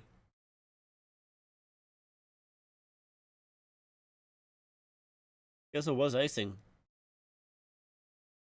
All right. I thought for some reason. Sorry. For some reason, I thought Nylander was over the red line there when he dumped it, but I don't know. I guess I'm going crazy. Leafs win that draw though. Important. Nylander will tip it out. Car back. Now Mulligan in deep, battling for it against Giordano. Chushkin's in there.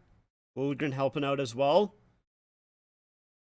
That's Liljegren and Chushkin battling for it. Tavares will be the one that comes and gets the puck. He passes out front. Nylander had to tip it away, and Makar with a shot at the point there.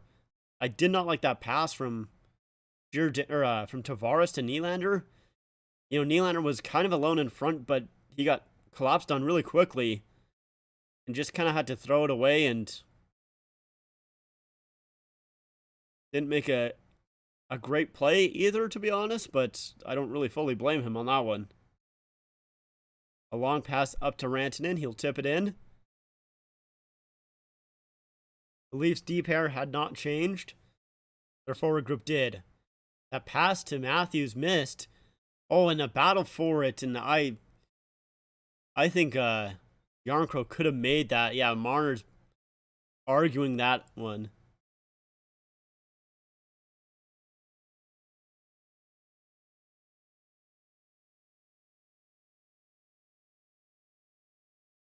But yeah, like, I feel like that icing was called a little early, in my opinion. I feel like Yarncroke could have beat out that icing.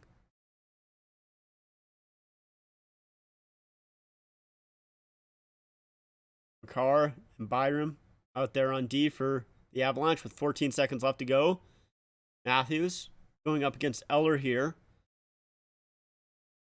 Matthews wins it. Riley. He gets it up. That was deflected, but it's going to be another icing here. It was deflected in their own zone. 6.9 seconds left to go. Nice. Indeed. Nice indeed.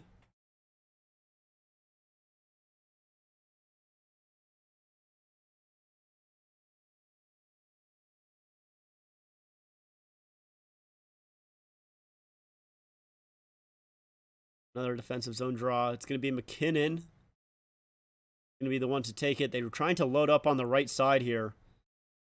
You want to get a shot off quick. Matthews is going to have to win this, and it is a little bit of a winger draw. Marner will chip it out into the neutral zone here. That will do it for the second. So, still a 1-1 game. No score in that second period, but good game so far, though. See who's the one to get the icebreaker there in the third. But we can go back to doing some NHL hits. I'm gonna mute this. We'll go back here. We're gonna go back here because it's so loud. I don't want to ear blast you guys right off the bat. I don't know why games do that. I feel like they most games never like with their intro screens, they never like gradually turn up the volume into the actual like level that they want it. It's always just like bam. It is nothing, nothing, nothing, bam. It's just like, all right. Sure, man. All right, let's go. Season. We're going to be playing the Dallas Stars, I think is what the team I was playing. We're 8-5. All right, let's play the Starsies. Actually, you know what?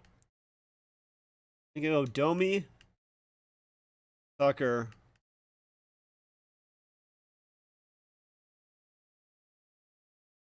Hogland with Barrasso in goal. We're just going we're going full second unit out here. We're not playing our top guys, not against Dallas, which is, maybe not a great thing. Dallas was pretty decent from what I can remember in that 2003 season. I feel like they were still a good team in 2003. Obviously, only a few years removed from their cup in 99. I think they were pretty good.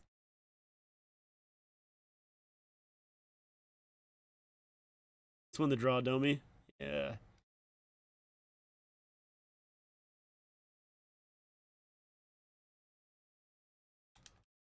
Oh, right away. Oh my gosh. All right. Yeah, they got Zubov on here. They have Medano? I don't think so. Arnott. And, who's this guy?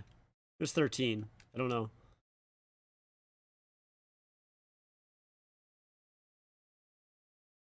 Man. I feel like I'm so slow, I'll be honest.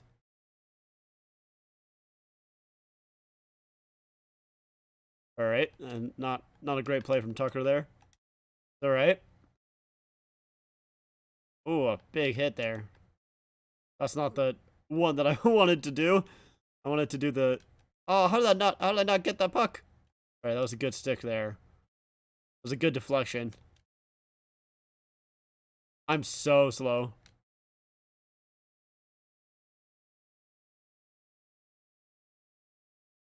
Uh-oh. Oh, good interception there. Like how nobody has helmets right now. Oh, no. Okay, that's right. We're fine. A little bit of a break here. Oh, how did I not put that through? Oh.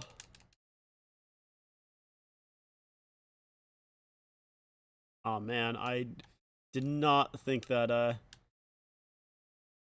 that's where my other guy was. I didn't think it was in behind the net. Uh-oh. Oh, huge play by Tucker. Look at how slow I am. Oh, Brasso. Oh, buddy. All right. It's fine. We're all good. Oh. Ugnut. Huge save there. Oh, I was really hoping that I would be able to get it through somehow. Oh, that's bad. Huge. Oh, not huge. Brasso. I couldn't stop it because he went for the poke check. He laid himself all out. Ah, 2 opportunities there. Oh, no. Yeah, get out of here.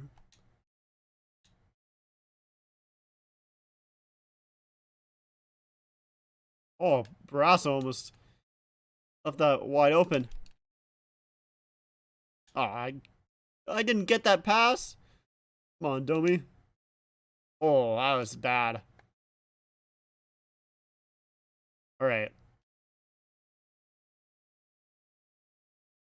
It's okay. We're keeping the same lineup here. I believe in my boys. All right. You gotta believe in your group. All right. Oh, that's not what I meant to do.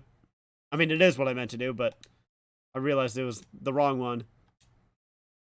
Oh, breakaway. Couldn't put it home.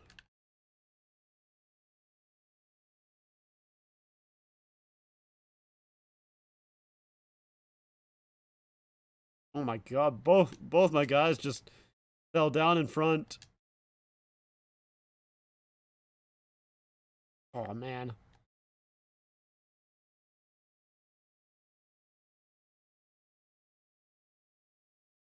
Don't really think that was a high percentage shot there. Probably shouldn't have taken that one, honestly. Oh, come on. Oh, deflected. Oh no, it's a good thing that he was spinning there. He wasn't spinning, that was like a wide open.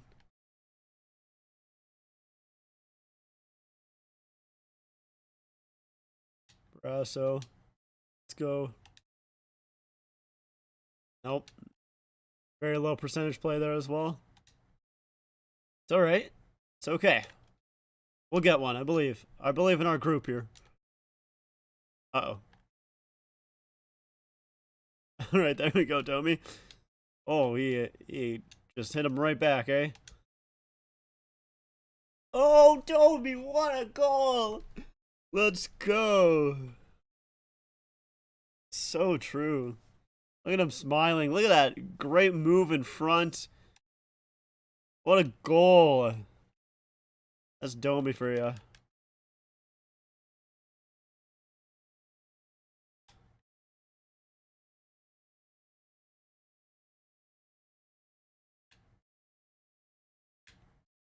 right, good block that by Tucker there. Come on! Oh, there's no way. Tugnut. Huge save by Tugnut, man. Ah, oh, Hoagland just couldn't get there. That's bad. Okay. All right, we're fine. Oh no, that's a 2-0. They blocked their own shot. Just don't let it get in front. Holy crap, Barrasso was just like flailing in front.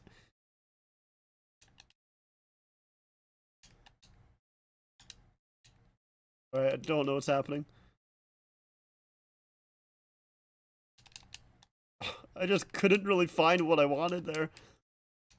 Oh no. Oh no. I should have went for the puck.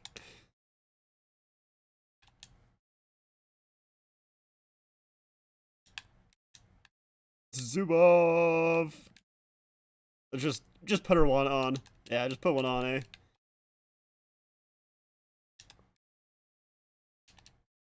No, you ain't getting a second shot. No way. 43-42. It's a high hitting game here. Come on, boys. I believe in you.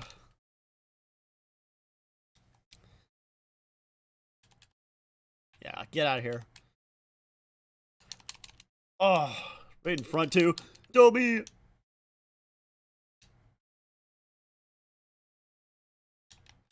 What are you doing, Barrasso?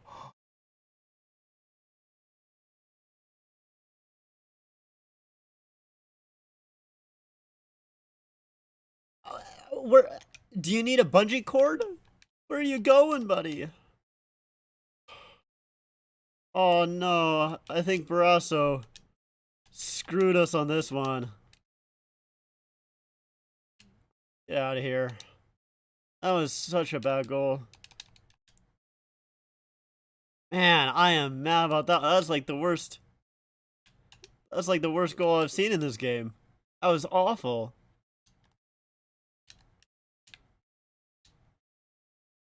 Man. Like, if it was, like, my play, I wouldn't be as upset, but that was not on... I would not say that one's on me. Oh, man.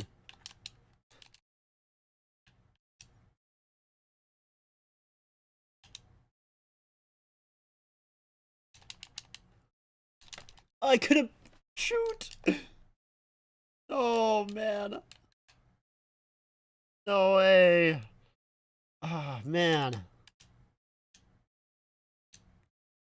Okay, go for the puck, Barrasso. Now you're like to sit in your own net, hey?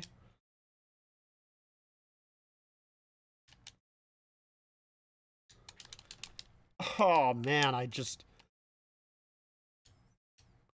couldn't get the shot away.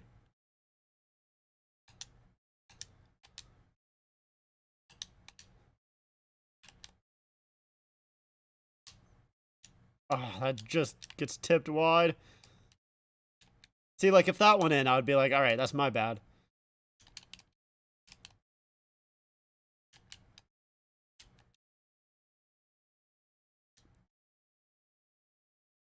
Oh my god, this guy just like demolished my entire team.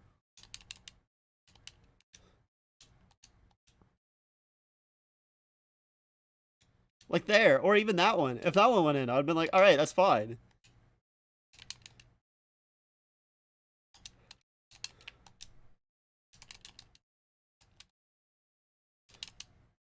Come on. Why'd you stop skating for it? He just like was skating for it and then he stopped, and if he didn't stop, it would have been nice. Oh man. This is a heartbreaker. Oh man.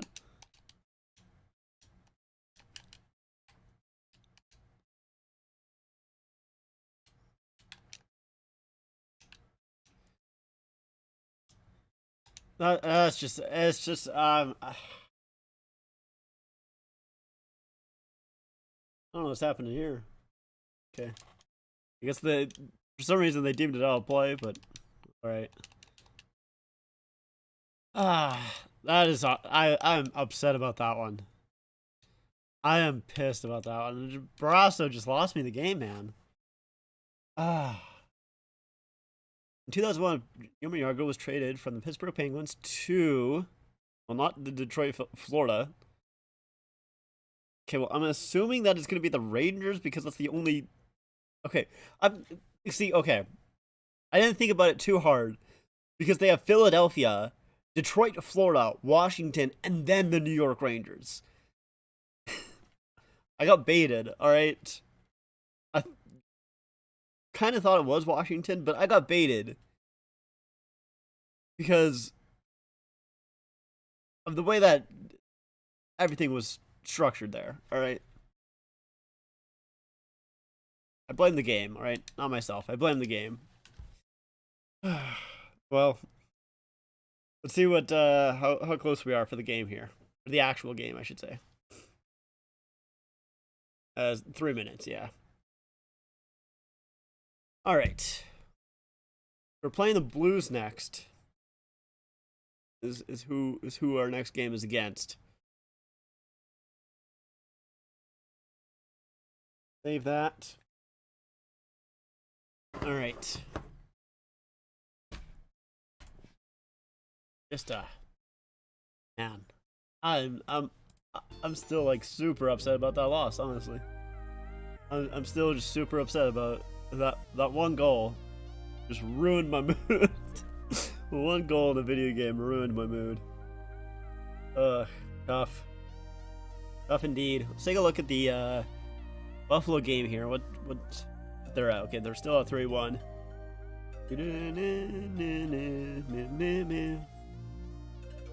But the Minnesota Blues game should be starting relatively soon here.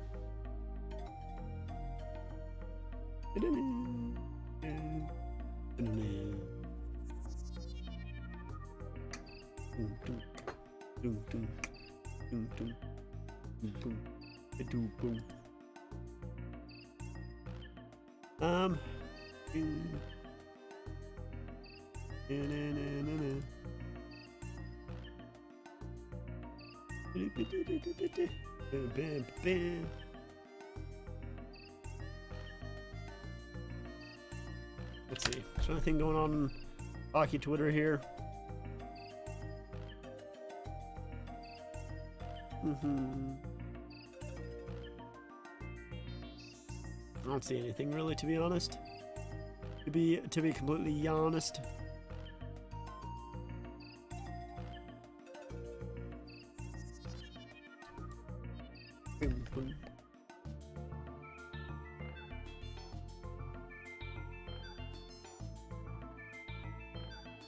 I am going to quickly get something. Be right back. Oh no.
Hopefully. That is. Yeah. There we go. So I have to do this again. Oh.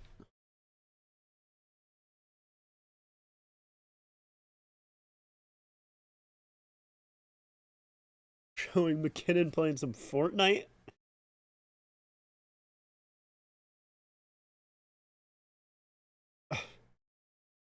Okay, so they're showing McKinnon playing Fortnite and Makar talking about Costco. All right.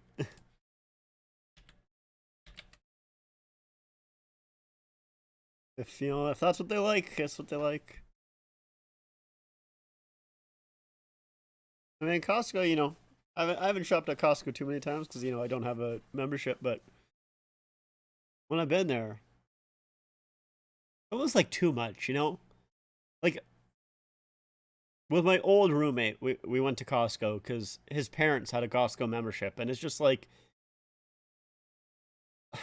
it's just the servings there are just like so massive.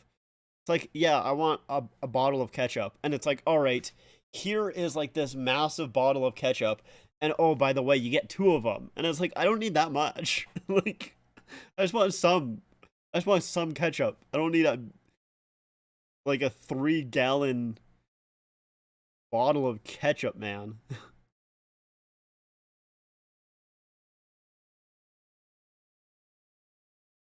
Oh, a big hit, Justin Hall.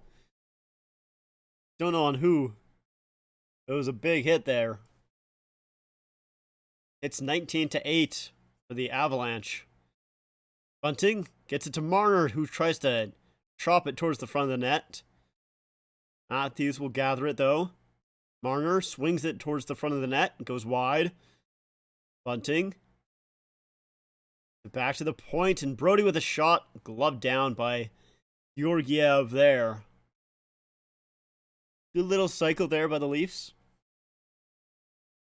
Defenseman to average a point per game in NHL history. Bobby Orr, 1.39.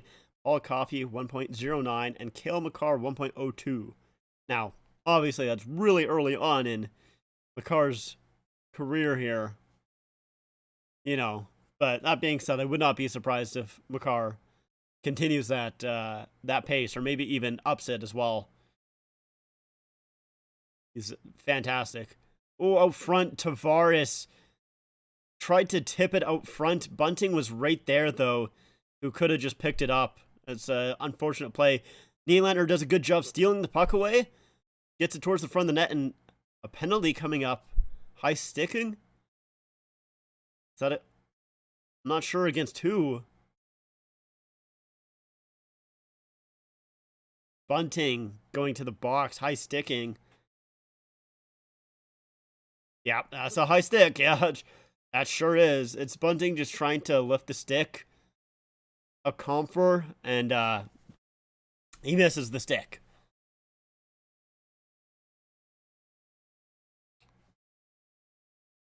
Comfort getting his visor cleaned there before heading off from the net. I don't know what Sheldon Keefe is arguing, because it's a penalty. That was a very clear penalty. Oh, the Avalanche are 1 for 3 on the power play tonight. 5 shots on goal. Compher, McKinnon, Nichushkin, Rantanen, and Makar are the ones who are out there. The puck comes to McKinnon at the point. He walks in, tries to find Nichushkin on the far side, can't quite do so, but Compher does a good job battling for the puck. And they hold the line there. McKinnon will leave it for Makar there at the point. Far side, tries to get it back from McKinnon. Now it's out front, and I think that went off Brody and went wide. Makar dangling at the line there. Rantanen back from Makar. Takes a shot, gets blocked. Rebound. Comes loose for Rantanen. Now McKinnon to the front, and Compher just puts it wide. A redirect that just misses the net. Carr tries to get it back from her. Or McKinnon, sorry, tried to get it back from Makar, and it was intercepted by David Kampf, and he'll put it down into the Colorado zone. Leafs get their change there. 50 seconds left here to go on the power play. McKinnon gets it in his own zone.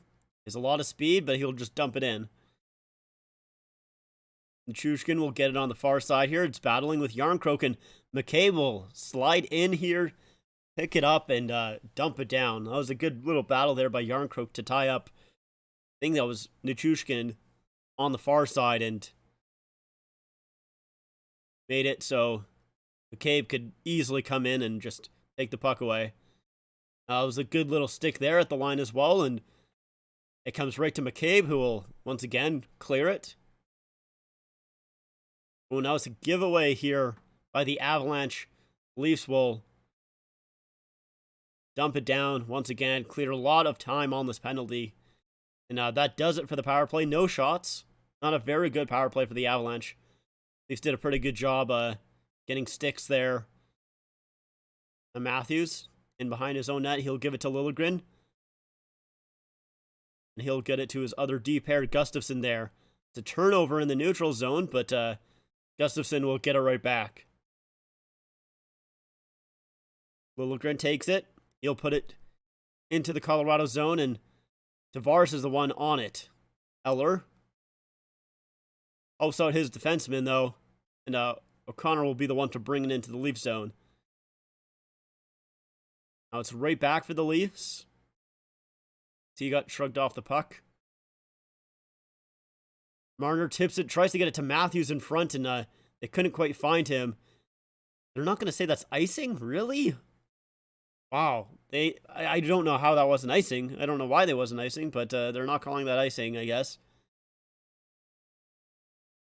The Leafs will gather that puck and put it right back into the Avalanche zone. But McKinnon's the one that takes it, and as he had a lot of speed there, Kampf gets his stick into the skates of Nathan McKinnon, bringing him down. And that will be a power play once again for the Avalanche. Man, I don't know how that was icing, though. I know that wouldn't have mattered a ton, but yeah. It's McKinnon doing some crossovers there. Kampf gets his stick right into the feet. You know, it's an easy call for the refs there. Leafs just had a good penalty kill, but we'll see if they can do it again. Lafferty does win the draw. Brody will slam it up around the boards and thankfully gets it out. The Leafs clear it right away off the draw here. They'll kill about 15 seconds. Makar brings it in. And he has it in the right corner there. He'll throw it back to the point. A shot by Rantanen gets blocked. And now a little bit of room for Marner. Marner couldn't quite get a step there on Nichushkin. He had a little bit of room, but just couldn't quite beat him.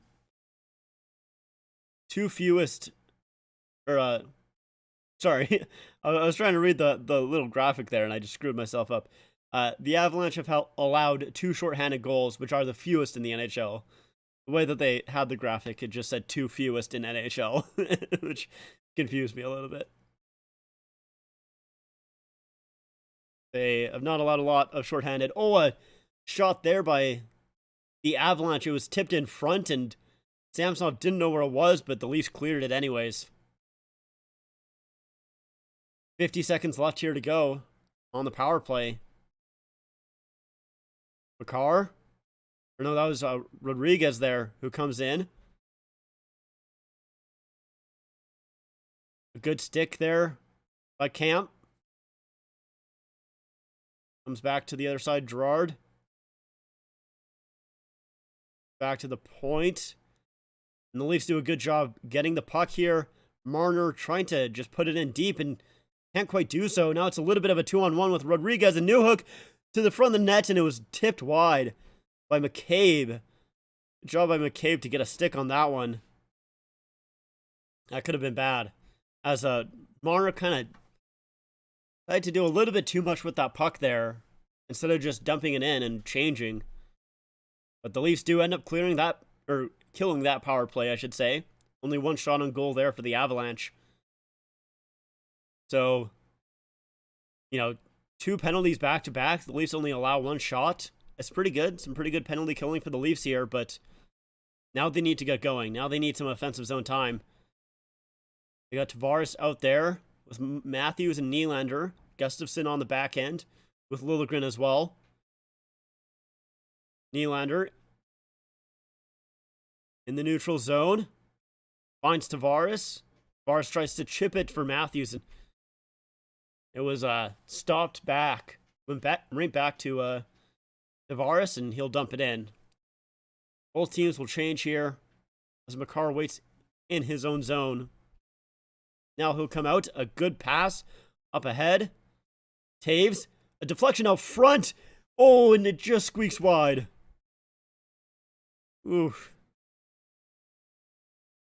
Now Johnson at the point. Leaves it there.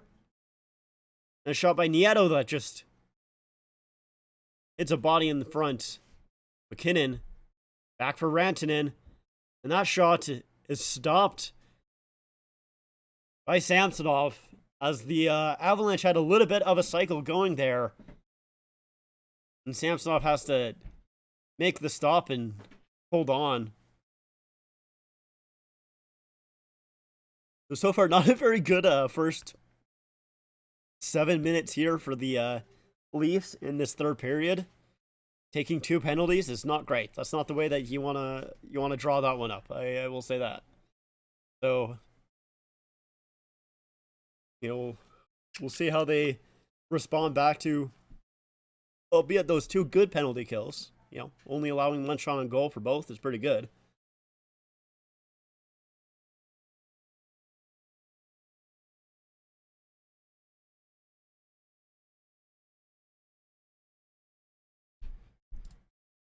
Hopefully they can find some momentum here. See how that Buffalo game is going. Sabres are up 4-2 now. As the Capitals got a goal early, but just 4 minutes later, it looks like Sabres got it right back. That game also 14 minutes left to go in that one.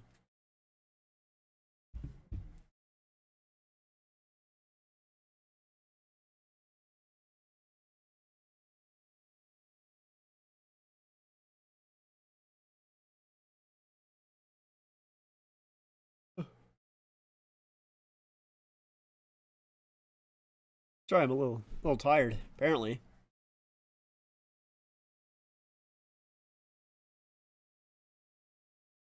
think we only got 12 minutes left here to go.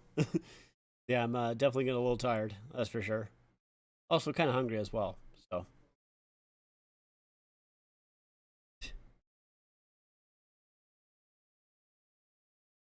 So,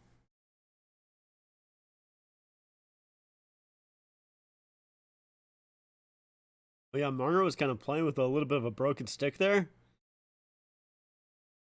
Yeah, it looks like Marner on that, I see, on that penalty kill was kind of playing with a little bit of a broken stick. That's a penalty, or should be. They did not call it.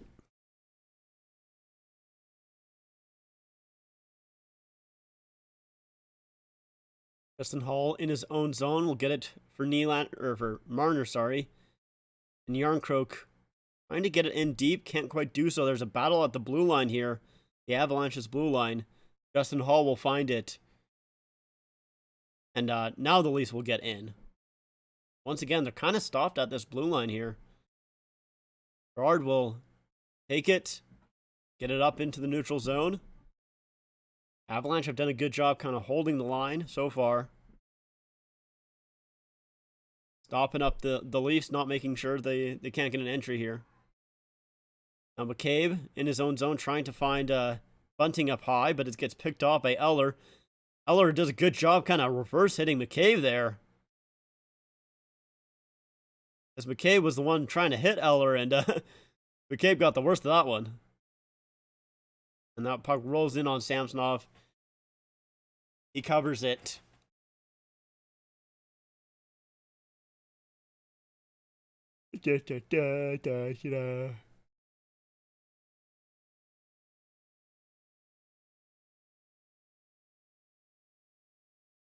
Defensive zone draw here for the Leafs. 11:08 left to go. Shot from the point, stopped by Samsonov. Rebound in front, and Cogliano couldn't get a stick on it there. Battle in behind the net. Boris chips it off the boards here. Gustafsson will get it up for Nylander, and now Bunting is a little bit loose. Gets it to Nylander. Nylander shoots, and stopped there by Georgiev. As Nylander took a backhand opportunity there. Couldn't quite find a home. Bunting up front. It's kind of loose. It's still loose. And the Avalanche will clear it. I think Georgiev thought he had it, and he didn't. And now it will be an icing call on the Avalanche. I don't know how that had enough to get to icing, but it did. It was a good chip to Bunting, and then Nylander with a ton of speed there, backhands. It didn't really have a lot to really go on. And then, once again, another good job by Bunting to feed it out in front. And it was loose there. No one could kind of slam it home, though. Mulligan's going to take this draw up against Matthews. And Mulligan wins it. But Gustafsson is pinching there, holds the line for a little bit. And, now it's a little bit of a break for O'Connor.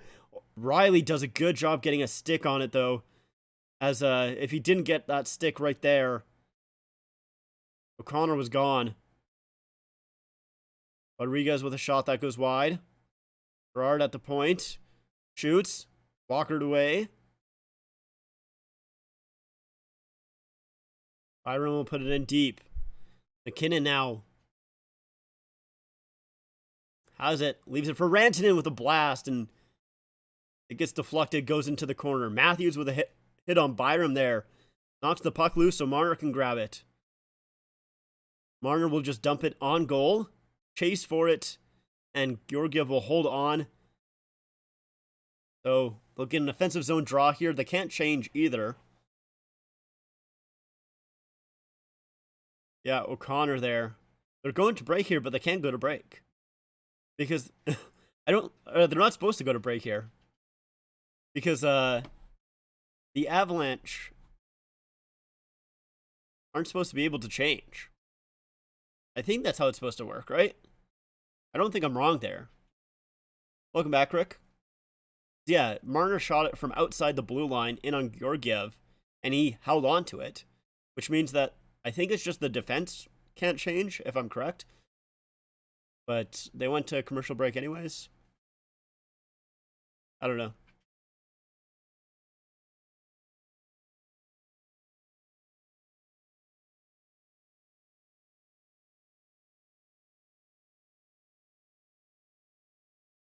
I don't.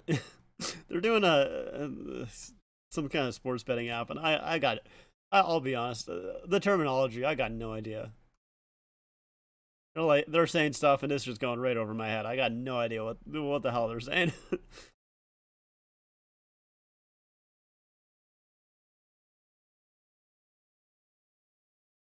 But how much time is left here? And there's basically 10 minutes left here to go in this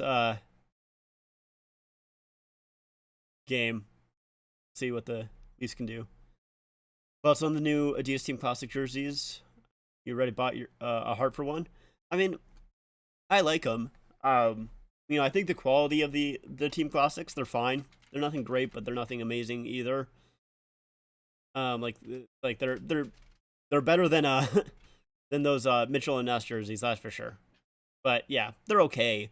But in terms of like the actual like jerseys that they did, Hartford, I like what they did because of the fact that they went to the blue Hartford and not the green one, which was the one that I thought they were going to go to. The Atlanta Flames one, I'm thinking about grabbing that one, to be honest, because I need an Atlanta Flames jersey in my collection. Colorado Rockies, I found it interesting that they went to the away version and not the home. I thought that one was weird. And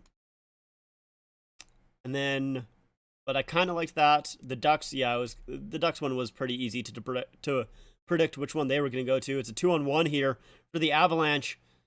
Nichushkin and Mulligan, and Riley does a good job pressuring Nichushkin, and he deflected it up so Samsonov can just glove it down. That was a good... Riley's looked good tonight, like both offensively and defensively. He's made a couple of really good defensive plays. I've liked Riley's game so far tonight. Yeah, that was a good job by Riley.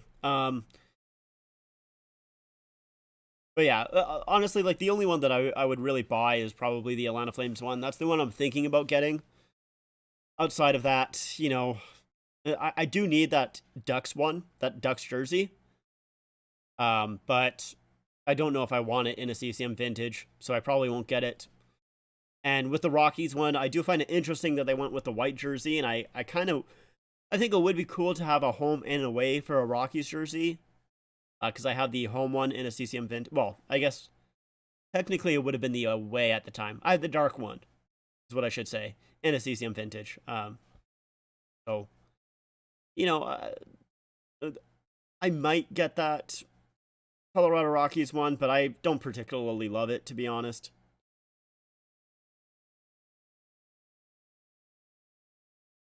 But, yeah, interesting though. O'Connor with a little bit of a move, and that was a good stick by Tavares. Now Nylander will bring it back. He chips it around. McCabe was trying to get to it first, but there was a Avalanche player there. Ooh, Justin Hall had to be careful as Eller was all alone, and as I was saying that, Eller kind of tripped and fell into the boards pretty hard. It looks like, that one didn't feel too good for Eller. He should be okay, but seems to be all right.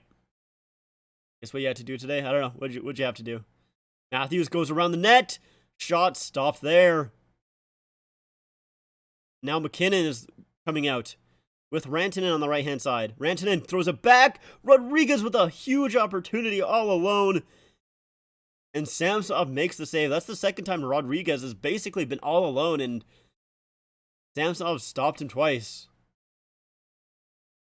So Matthews gets the puck just outside of the zone here. Does a good job protecting the puck and comes right out in front with a backhand shot. I think it was actually blocked in front there. But here's Rantanen. And Samsonov makes the save. Yeah, Rodriguez was all alone. I mean, Brody was kind of coming down on him. He slid down, trying to block the bottom of the net, but Rodriguez went above. Still had a lot of room in front of him as well, and Samsonov makes the save.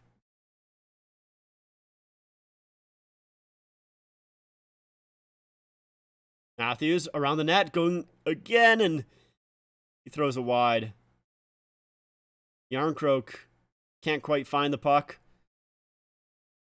Now Rodriguez on Riley. Tries to spin around him, but Riley's going to find that puck. Now he'll bring it out. Had to go to the garbage dump. That is fair. Fair.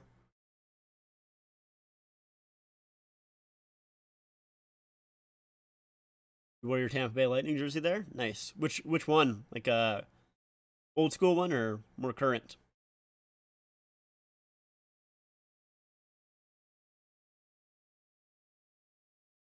.657 left here to go in the third. Leafs offensive zone draw here. Lafferty can't win it. We have Lafferty, Aston Reese, and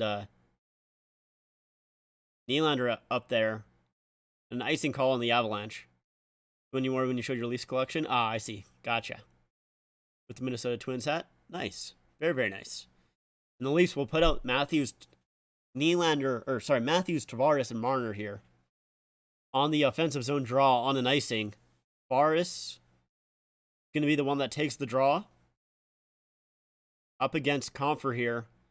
Leafs have won 50% of their draws, and a little bit of a winger win. Tavares can't quite find that one. And the Leafs will have to regroup outside of the zone. Leafs get right back in. Matthews trying to find Marner here. Can't quite kick it to him, but Tavares will come in, help out. It's a right back for Marner. Marner does a nice spin move on Girardi there. Marner up front and hits a skate. Comes out in front and ooh, Marner could have got a penalty there. I'm shocked. What are my favorite goal horns? I don't know. I'll be honest, I've never really paid too much attention to the goal horns. To be completely honest. I know some people have done a ranking. I mean, Nick from Twisted Wrister Hockey, he did a ranking not too long ago.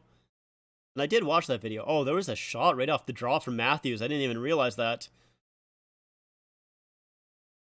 But yeah, I'll be honest, I've never really paid attention to the goal horns. So I don't really have, like, I couldn't tell you for most teams what their goal horn sounds like. The Capitals one I do. It's pretty nice.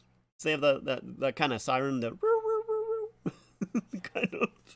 It doesn't sound like that at all, but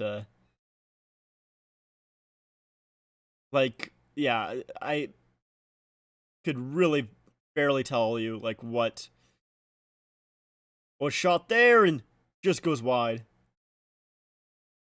Yeah, like I couldn't tell you what the Lightning or Canucks, Sharks, or Oilers horns are. Like I have no idea. So yeah, I don't really have much of an opinion. I will say. Maybe I'll look into that. Maybe I'll do a goal horn ranking at some point. But yeah, as of right now, yeah, I got no idea.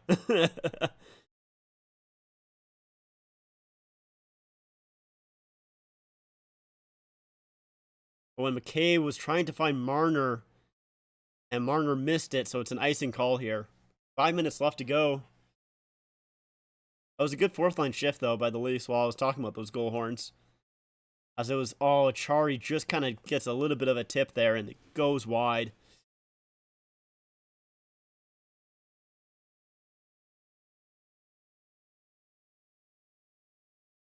A defensive zone draw here for the Leafs. Matthews wins it. He'll get it to McCabe. Yarncroke gets it out.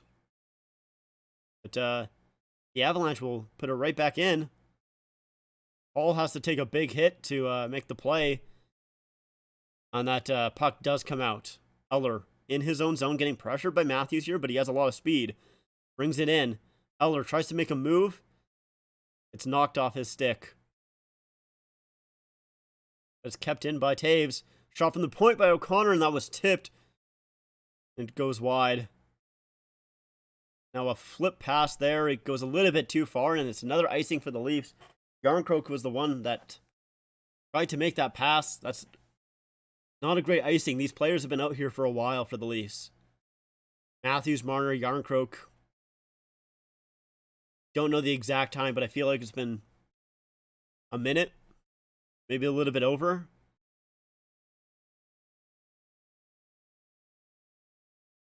So the Leafs really need to win the draw.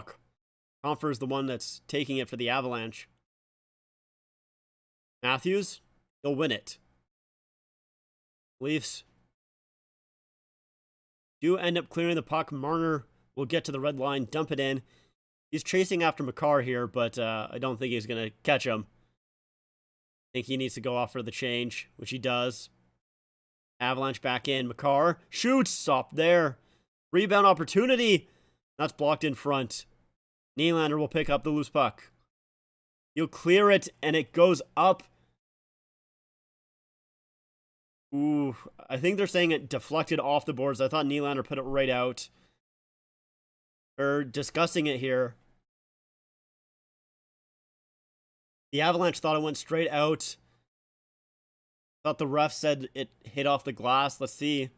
Nylander goes... Yeah, I think it went right out, but I don't know. Nylander kind of got in the way of the shot there, and we're gonna do a little bit of a cliffhanger here as they go to commercial break while we wait to see if it will be a penalty or not. The refs were still discussing. We'll have to see. I don't know. I sure hope it's not another penalty for the Leafs. Because, yeah, they've had a little bit too many here in the third. They really can't afford taking another one here. I mean, the only positive is that it would be Nylander going off and not like one of their penalty killers. Although Nylander has played on the penalty kill a couple of times so far this season, but he's not one of their mainstay guys. He doesn't play on the penalty kill too often.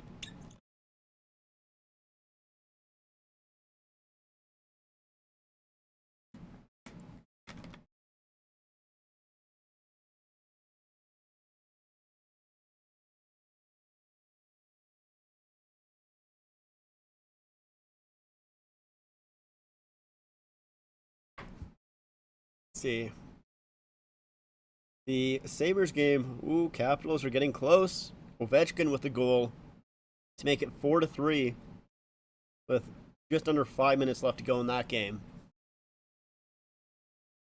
So we'll have to see here if I still don't know if there's a penalty coming. Let's take a look here.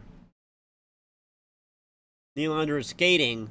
He's not in the box, so I'm assuming that it...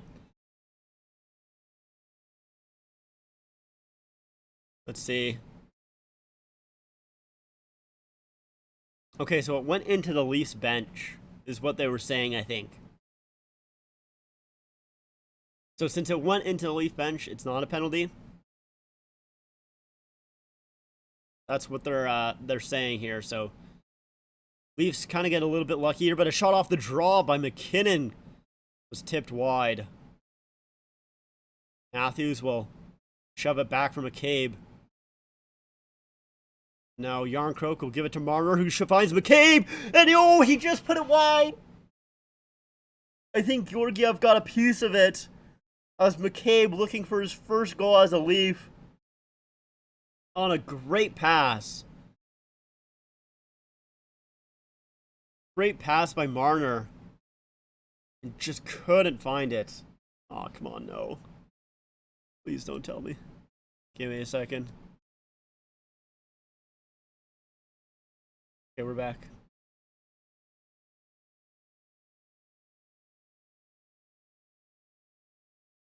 Alright, my stream went down for a second there. Leafs will put it in. You're still trying to make a video of your jersey collection, but you can't promise that.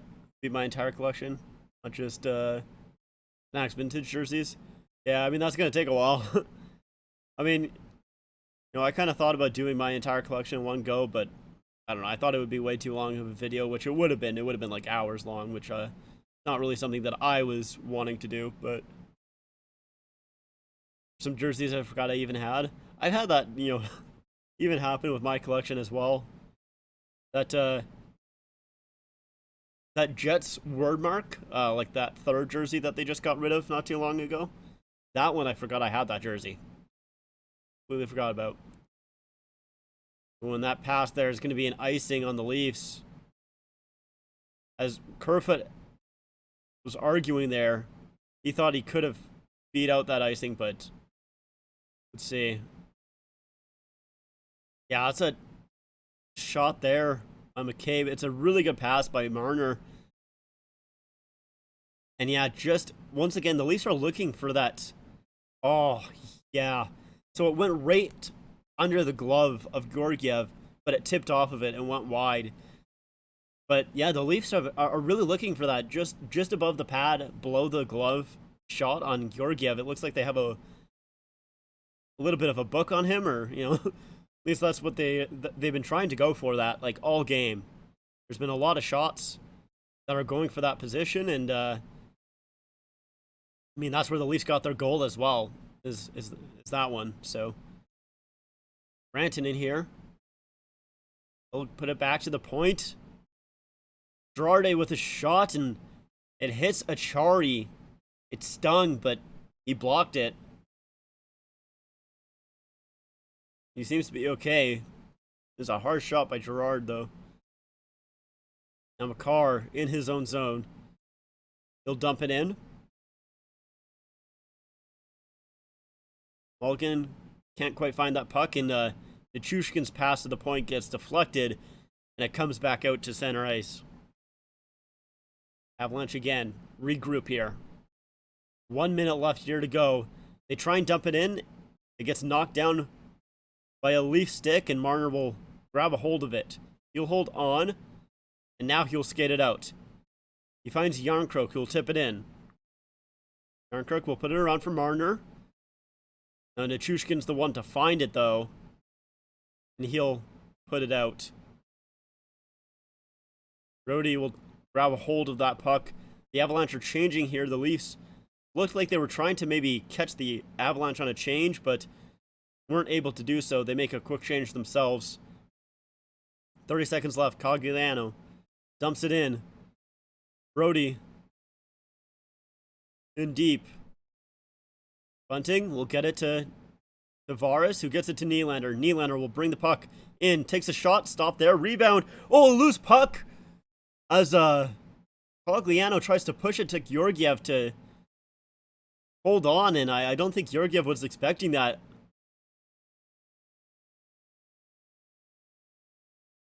You have the green jersey, Coyotes green jersey with the desert nighttime scene. That's awesome.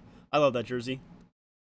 Yeah, it was Cogliano there, who, after the shot from Nylander, just tries to tip it lightly towards Georgiev, and Nylander saw that, sticks it, kind of creates a loose puck for a second, but Georgiev ends up making the save. The Avalanche will get the puck out of their zone here, and that will do it for regulation time, as the Leafs and the Avalanche will go to OT here. We had 2 goals in the first, and that's still where we stand today. Yeah, I love that jersey as well. Unfortunately, I just have that jersey in a youth. I only have it in a youth jersey, and I obviously want it in an actual adult jersey there. Yeah, there's a few jerseys that I have in youth that I want in an actual adult size, and honestly, like I used to have the checkerboard jersey for the Nashville Predators in a youth jersey, but I actually just recently ended up selling that one because I was like, you know what, Like, even though I have it, like, it's kind of cool to have it, but at the same time, like, it literally does nothing for me at all. Like, literally nothing. Because I can't really wear it because it's way too small for me. Also, that one wasn't in that good of condition, so it's not even like I really want to showcase it or anything like that. So, yeah, I ended up selling that one, and I've thought about selling my youth.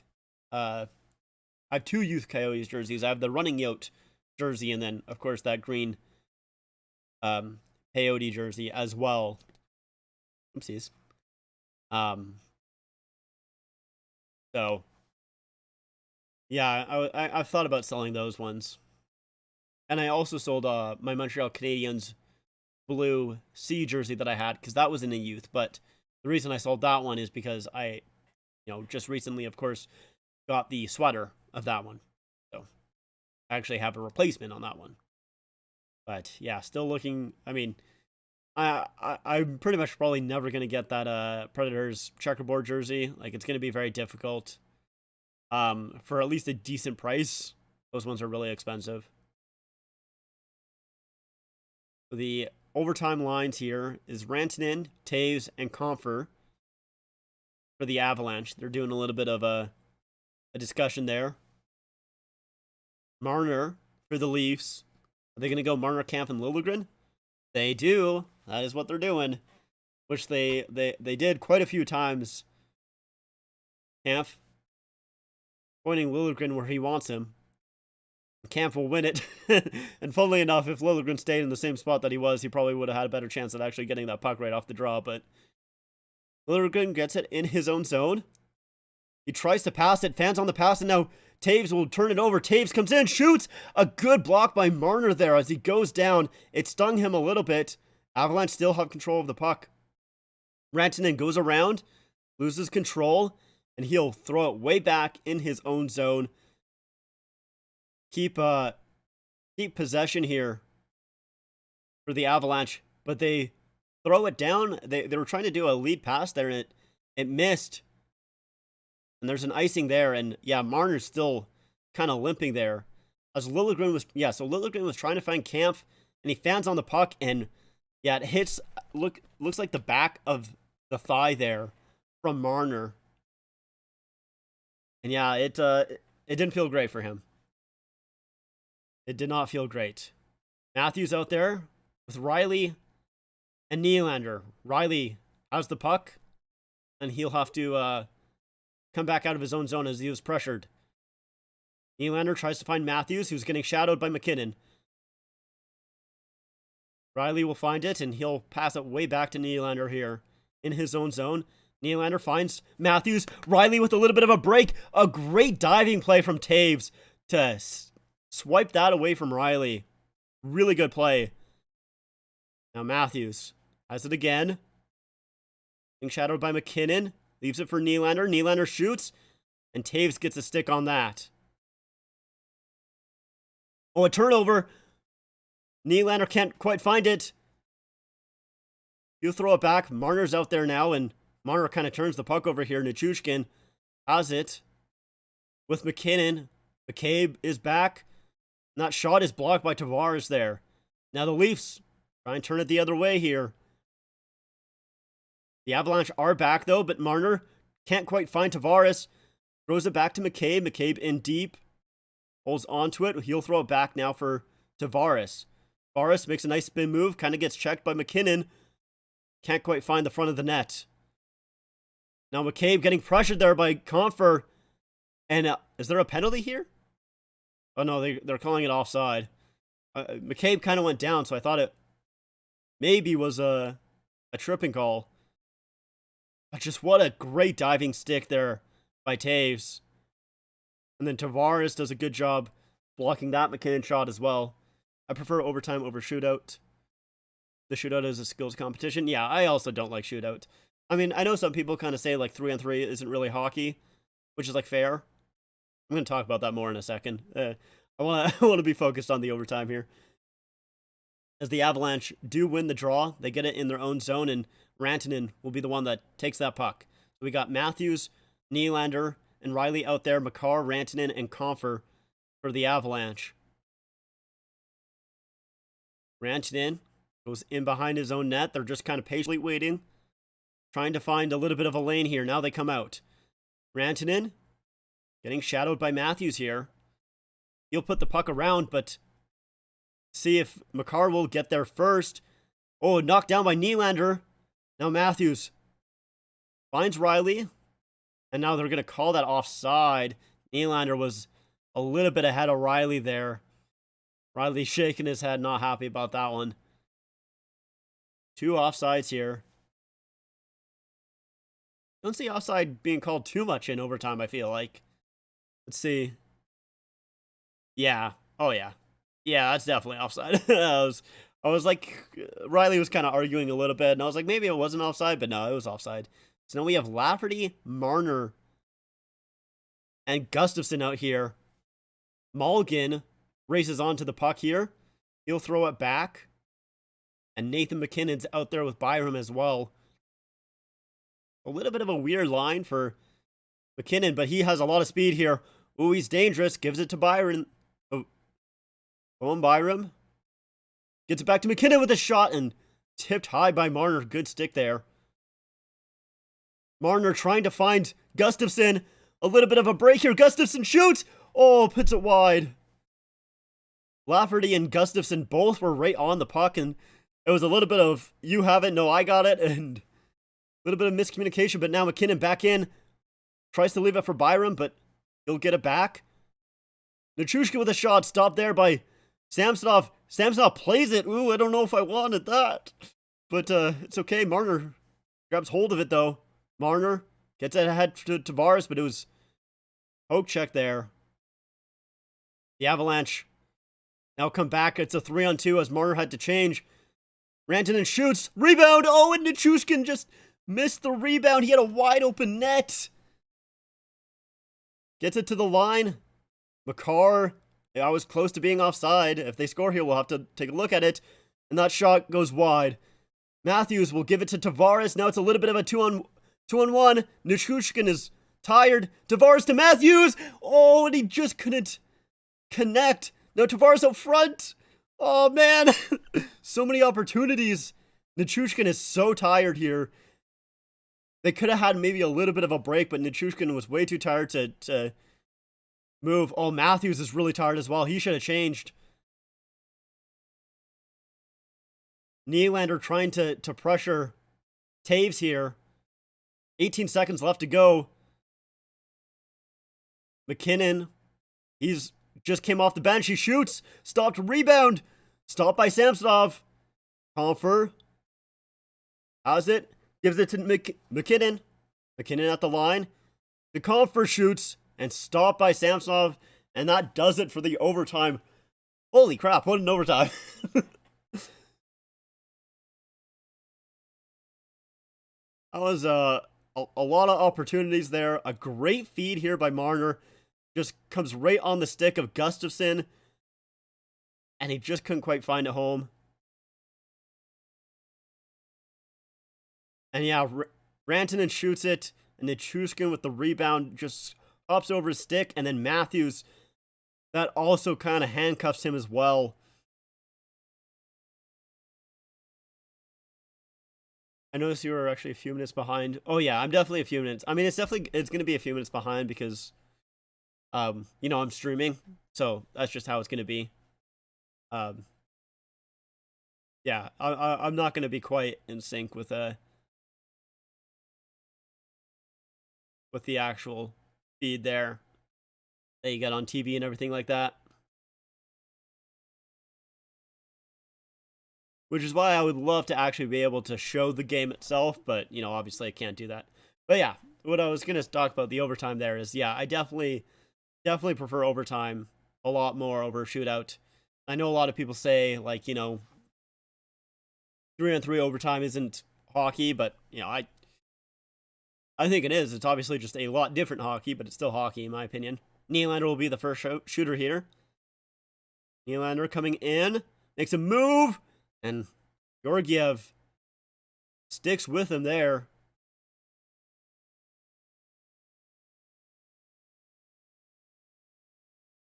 Yeah, it's good job by Georgiev to stay with him. Now, Rodriguez will be the one to take the first shot for the Avalanche. Rodriguez comes in slow on the left-hand side. He's a right-hand shooter. Shoots, and that's stopped by Samsonov. I think Rodriguez didn't really get the shot that he wanted to there. I think he fanned on it a little bit. I don't know if he did or not. Now Matthews will be the second shooter here.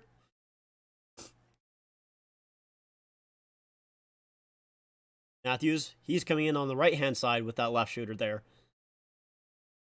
Makes a nice move and puts it wide.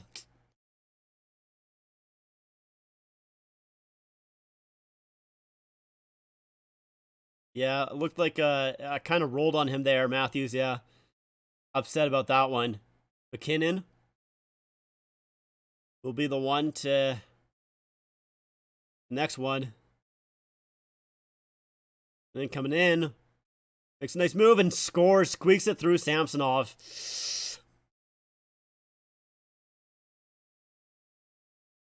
Yeah, he came in quickly here. A nice, oh man. I don't even think McKinnon wanted that shot there. But it squeaked through. Marner has to score here. Keep the Leafs alive. Comes in, makes a move, and is poke checked by Georgiev. That does it. The Avalanche are your winners for tonight's game. They beat the Leafs in a shootout here.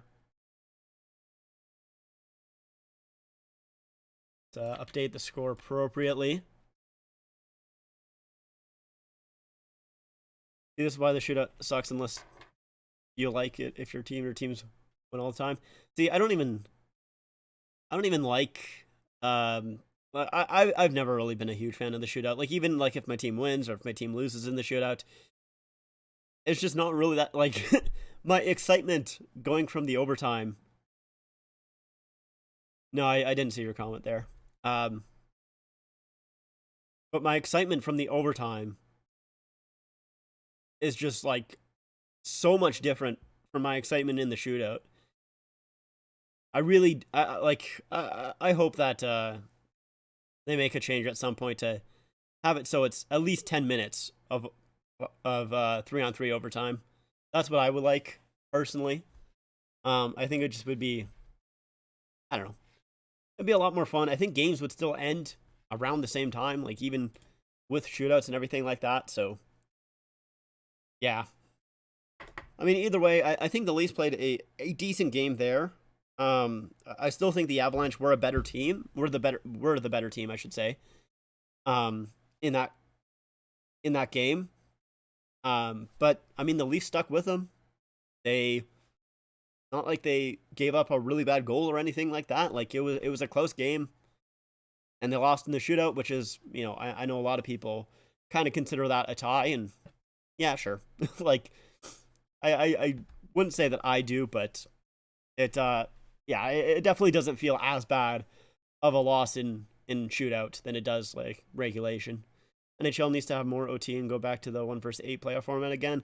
I mean, I don't know if like I would like the playoff format to change, but just specifically because of the fact that I hate playing Tampa and Boston in the first round, like what seemingly feels like almost every single season.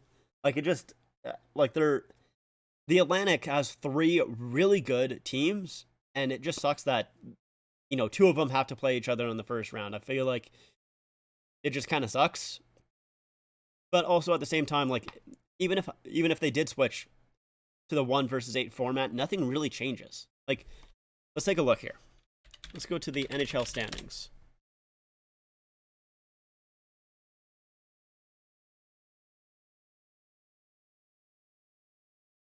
I'll actually bring this up on stream. You can see it as well.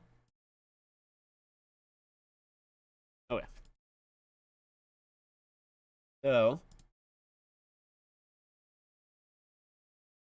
here are the standings, though. Like, so Toronto is going to play Tampa. New Jersey is going to play the Rangers. Boston will play the Islanders, and Carolina will play Pittsburgh. But if we go to division, the conference. If we go to conference, it's Boston versus the Islanders, Carolina versus Pittsburgh. Actually, it's the Devils versus, Tampa. Okay, so just two matchups change. And I guess that, they're basically tied in points here, but they're very close. Let's go to the other conference here. So you have Vegas taking on Winnipeg, Dallas taking on Seattle, Los Angeles, Edmonton, Minnesota, Colorado. We changed to the 1 versus 8. Vegas, Winnipeg again. Dallas, Colorado this time. Okay, so that's a little bit of a change. Okay, so it changes a lot more in the Western than it does in the Eastern, but I don't know. Like, for me personally, whether you're facing Tampa or the Rangers, it still sucks. Like, it doesn't really matter. Like, I don't know. I know a lot of people agree with you in saying that the 1 versus 8 format needs to come back. To me, I don't think it changes a ton. And I don't think they're ever going to change it back, or at least they're not going to for a very long time, because it makes it really easy for advertisers to promote those games in the future and to kind of build that those rivalries as well, is what I was trying to say there. Jesus. Because, like, what matchup would you rather? Would you rather Toronto and the Rangers with New Jersey against Tampa? Or would you rather New Jersey Rangers, Toronto, Tampa? You'd rather New Jersey Rangers, Toronto, Tampa. That's, I think, what a lot of people would rather. It's definitely more exciting. Once again, it a lot further, like, for a lot longer in the season. You're not going to be surprised by it. And they are divisional matchups. So, like, I understand why they have the matchups the way that they are. It just sucks as a Leaf fan, because it feels like you kind of get screwed over almost every single year. But then at the same time, the Leafs, they faced Montreal in the playoffs not too long ago, and then they also faced Columbus in the play-in round not too long ago, and they lost both of those series as well. So it doesn't really matter. Like, as a Leaf fan, it's kind of hard to complain about the playoff matchup, because the Leafs had 2 pretty easy opportunities of knocking out opponents that were, they're lesser opponents, at least in compared to Boston and Tampa. They're lesser opponents, and they still couldn't do that. So, yeah, I don't think the playoff matchup really is that big of a deal, to be honest. At least in my mind, it's not that big of a deal. But anyways, that's going to do it for me. That's where I'm going to end it here. Thank you guys all for watching. I appreciate everybody who stopped by, chatted, even if it was just for a little bit, or even if you're just watching, didn't chat at all. I still appreciate you stopping by. If you're new to the channel, make sure to subscribe, do all that good stuff. But yeah, that's it for me. I probably will stream the game against Carolina, because I think that's the St. Pat's game, and I would like to, I would like to stream that game. So most likely we're back on Friday here. But yeah, that's it for me. Thank you so much for watching. I'll see you guys next time.